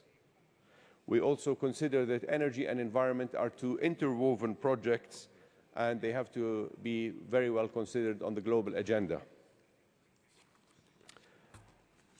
We also noted the protocols for implementing the Convention for the Protection of the Mediterranean against Pollution, what's known as the Barcelona Convention. We discussed that in full detail. And after all of that, the committee, as I indicated earlier, with consensus, reached the following recommendations, which I would like to read. Number one, the committee calls on member states to cooperate on and support a comprehensive action plan aimed at reducing the impact of refugees on infrastructure. Two, the committee encourages governments to set up urgent projects for the purpose of solving water problems and promoting water management investments, including participation in water desalination projects using renewable energy in refugee host countries, and to encourage the establishment of water desalination units and water distribution networks, and to protect water against loss in the Mediterranean countries. It suggests a concept of partnership between the public and private sector for finance and investment in renewable energy and water desalination domains, while safeguarding its character as a public good and of general interest. Four, we invite the institutions of the Union of the Mediterranean to provide the required support for the refugees in the Mediterranean countries and to assist in bearing the additional burdens shouldered by host countries. The committee urges the authorities, as well as local and national institutions, to cooperate with refugee host countries through means of political, technical, and financial support. The committee encourages Mediterranean countries to set up a strategy and a coordination plan for energy on both national and regional levels to meet the Mediterranean region objectives, including climate change, and to provide opportunities of different technologies to produce renewable energy from wind in concerned countries. We also encourage the fostering of cooperation with other committees, such as Joint Initiative, a position paper on tourism in the Mediterranean, with the Committee on Economy and Education, to raise the level of synergy established and to embed an outcome-orientated agenda. 7. In the framework of the outcome of the UFM Ministerial Conference on Water on the 27th of April 2017, we recommend to review the commitment to national and regional water policy frameworks and to reinforce scientific studies for the protection of water and marine environment with a view to improving and maintaining the source of income and life in the region. To this end, the committee invites to promote support to the PRIMA programme and to develop dialogue with the stakeholders, especially through members of the committee, if any, from the states participating in the programme. The committee also recommends to adopt measures to counteract the increase in marine litter, especially plastic waste, through policies aimed at reducing litter and promoting the use of biodegradable materials. It offers incentives to the elimination of already existing marine litter, the use of marine litter to reinforce dune systems, the tracking of marine litter in order to identify its origin and to pursue the global sharing of cleanup costs, the inclusion of marine litter elimination as a compensation measure for land affected by infrastructure works and pipelines, to promote public awareness of the damage caused by marine litter and the dissemination of good practices such as use of natural fiber clothes, etc. I'm going to speed up for the interest of time. To apply as a general rule the precautionary principle, which requires suspending any actions in the absence of specific knowledge on the impact of potentially hazardous measures on environmental integrity. Number 9, to design a common shared binding environmental impact assessment model for issuing concessions for offshore hydrocarbon prospection, exploration and exploitation, and in the wind energy sector, so as to ensure protection of maritime environment as a whole, and in particular prohibit the installation of wind turbines near protected marine areas in order to comply with the principles of liability, accountability, and the provision of guarantees and payment of compensation for any environmental damage caused by such concessions. 10. To ensure all signatory states to the Barcelona Convention, its amendments and implementing protocols immediately ratify such instruments, thereby taking on their obligations. 11. To draft through the UFM a Mediterranean code to be adopted by all countries in the broader Mediterranean basin in order to protect and make sustainable use of the marine resources in the interest of the inhabitants around it and their future generations. Finally, to continue and follow up on what has already been achieved by the Committee's previous action plans, such as MedPan, Horizon 2020, Let's Do It Mediterranean, and Eco Towns. Finally, I would like to also indicate that the Committee strongly supports the agreement that has been reached in terms of having a permanent secretariat to support the work of the committees. We think that this will significantly enhance our work and be able to make us go to next levels. Thank you very much.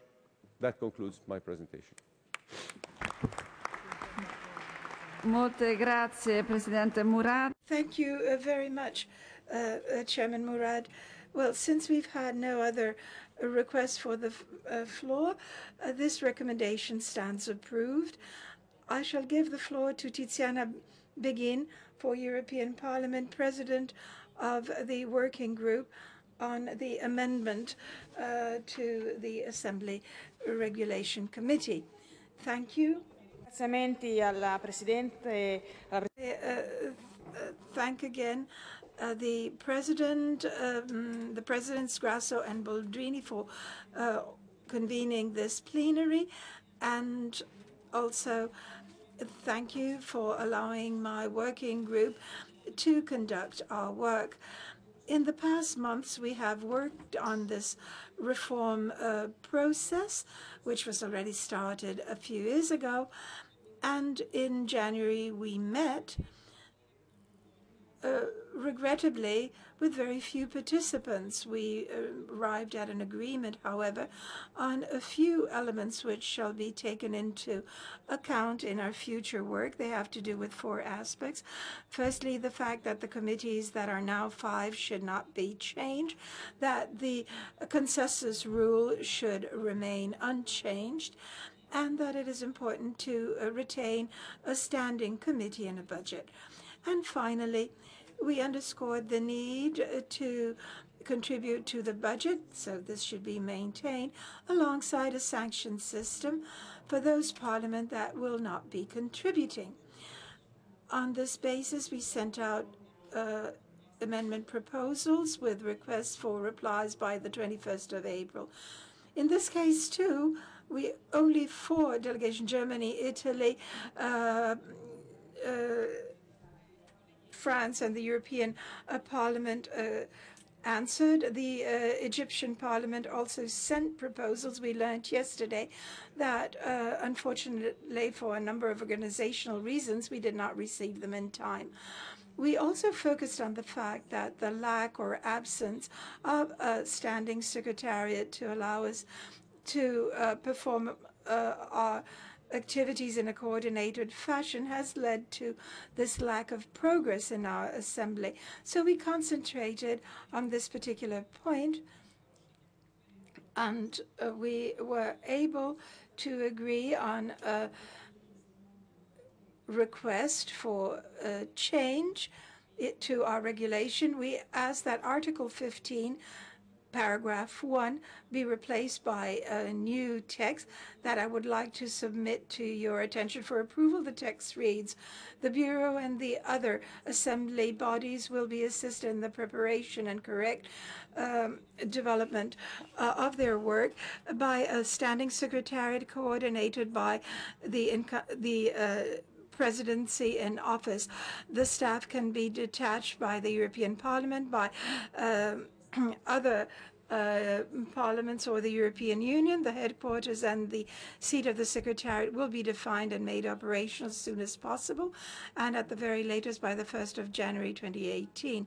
The Extended Bureau adopts the provisions required for establishing a Secretariat after reaching an agreement with the Presidency of the Union for the Mediterranean." So this is the proposal for amendment that we're suggesting today. This will certainly allow us to proceed to work. Our program is already quite speedy, and we can come to a rapid establishment of this standing Secretariat. I enthusiastically welcome the appointment by Morocco of our Vice President, Mr. Abdelrahim Mahmoud, who is also the President of the Mixed or Joint Parliamentary Commission Morocco-European Union.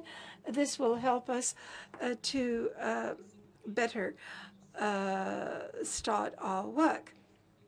Very soon we, jointly with the Egyptian presidency, convene a meeting of the Permanent Secretariat.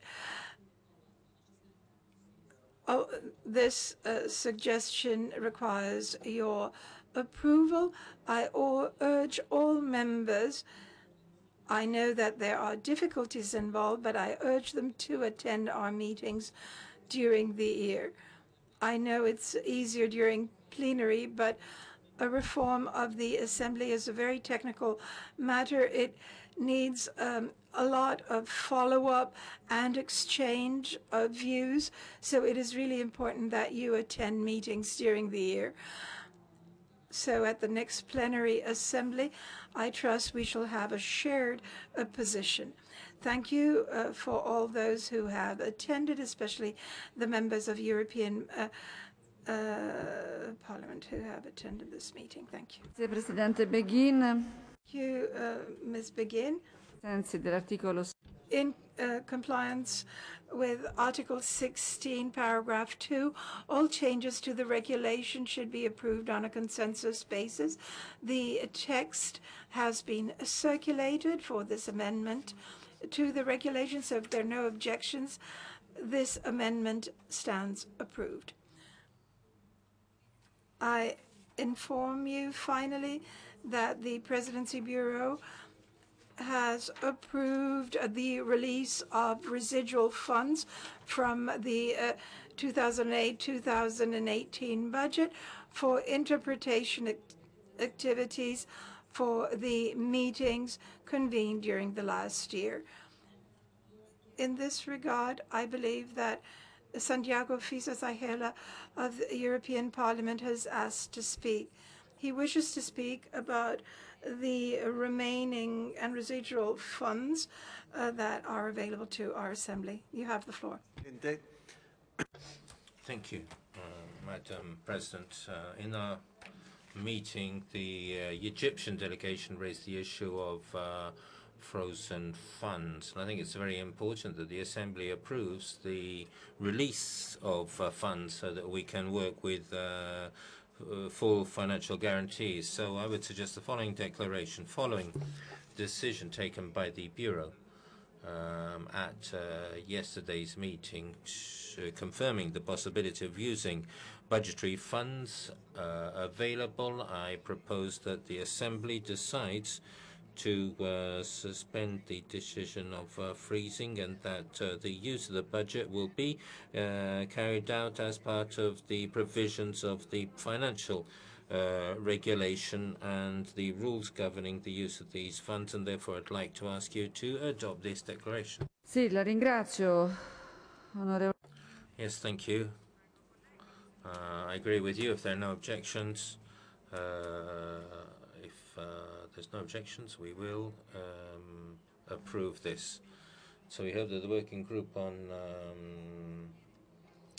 the rules and the financial regulations will meet again very soon so that it will be able to complete its work on the financial regulation. But in the meantime, as we established at the Bureau, as part of an overall reform, which we hope will take place as soon as possible, the current regulation will be used in order to allow for the operations of the Assembly in a normal fashion. If there are no objections, and the Bureau has also accepted the candidature of the delegation of Morocco to hold the vice presidency.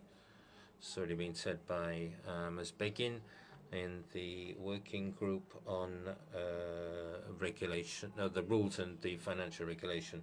Mr. Ahmed Abdel Ali Aal from the Moroccan Parliament. And so this session of the Parliamentary Assembly of the Union for the Mediterranean is thus concluded. At this point, we hand over the presidency to the Parliament of the Arab Republic of Egypt, which will hold it until May next year. And therefore, I'd like to give the floor to Ahmed Abdel Ali Aal, who is Speaker of the Parliament of Egypt and new President of our Assembly.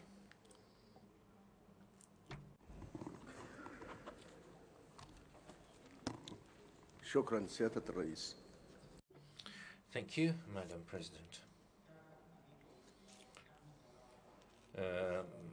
Dear friend Laura Boldrini, President of the Chamber of Deputies of Italy, dear friend Pietro Grasso, President of the Italian Senate, distinguished presidents of parliaments and delegations, honorable members.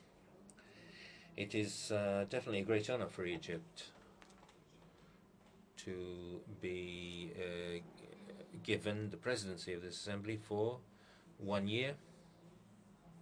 This parliamentary assembly is very important, and it harbors the hopes of our peoples and our parliaments, both to the north and to the south of the Mediterranean. And we feel, at the Egyptian Parliament, that we now have to shoulder many responsibilities. I would like to speak personally here, and I wish to thank you and to express my appreciation of the work of our two friends, Laura Boldrini and Pietro Grasso, co-presidents of our Assembly. I wish to commend the efforts they've undertaken and all the support they provided to the Parliamentary Assembly of the UFM.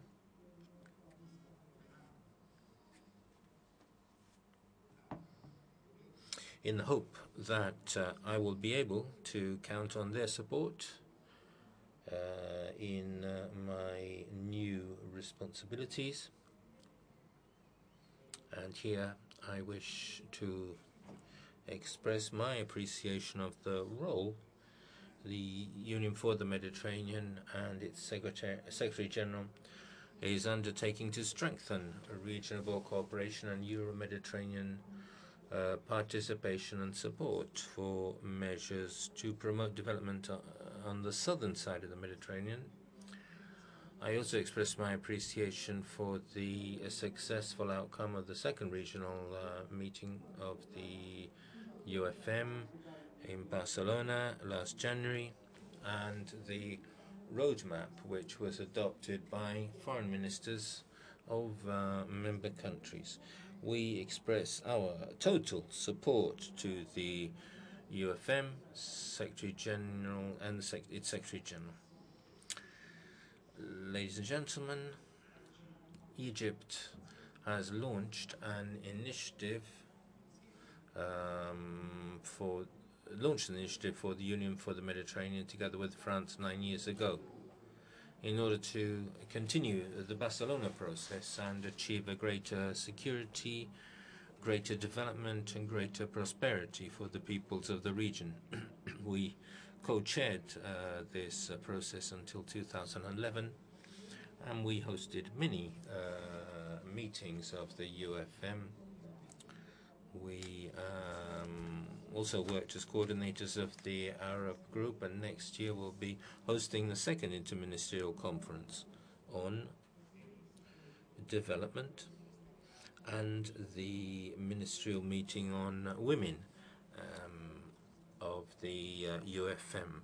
In our Parliamentary Assembly, Egypt has taken an active part in the parliamentary activities of the Parliamentary Assembly of the UFM since it was founded in March 2004. with the name of the Euro-Mediterranean Parliamentary Assembly, which replaced the Parliamentary Forum for the Euro-Mediterranean area. So this is the parliamentary arm of the Barcelona process. Since the Egyptian parliament was founded in January 2016, Egypt has attended meetings of the Assembly at the highest level, and we also chaired the Bureau in May 2016. Ladies and gentlemen, the Union for the Mediterranean has truly been a major success in terms of development programs and projects in our region, and has promoted greater integration between our countries. 47 programs have been launched, and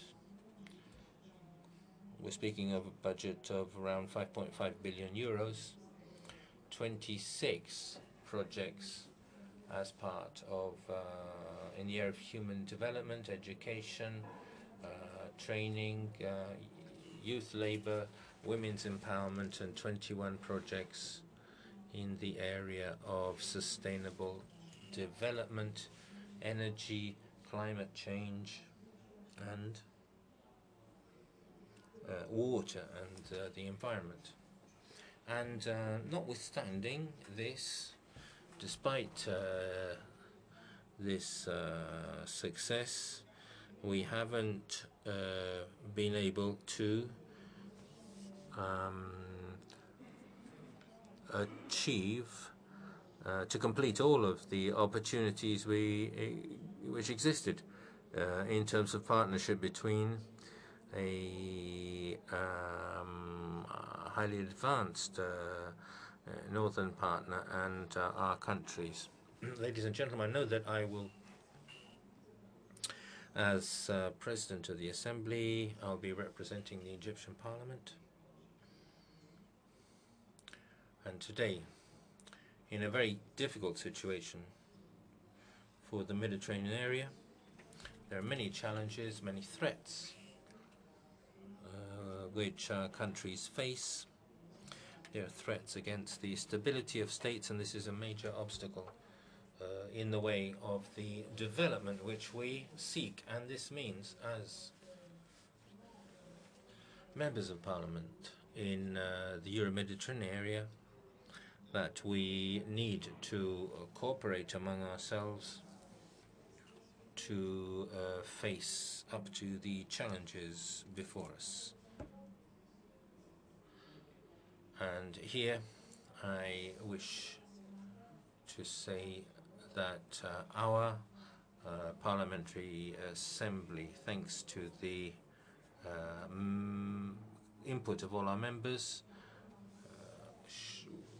will, I hope, have a major impact on our roadmap, also in light of the challenges we're facing, and in particular security and stability, and combating terrorism and sustainable development. These challenges have to be tackled, and this can only happen thanks to the pursuit of a greater balance within the process of the UFM, operating on the political, economic, social, cultural, and human levels.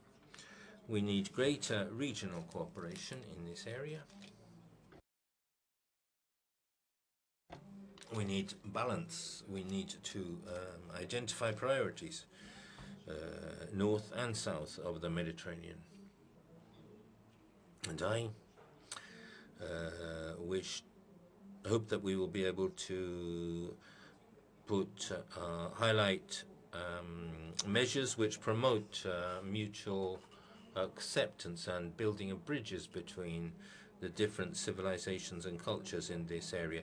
I thank you for having heard me out, and I renew my appreciation to the Italian Parliament and all the efforts undertaken by the Italian presidency, and I thank you. May the peace of Allah be with you.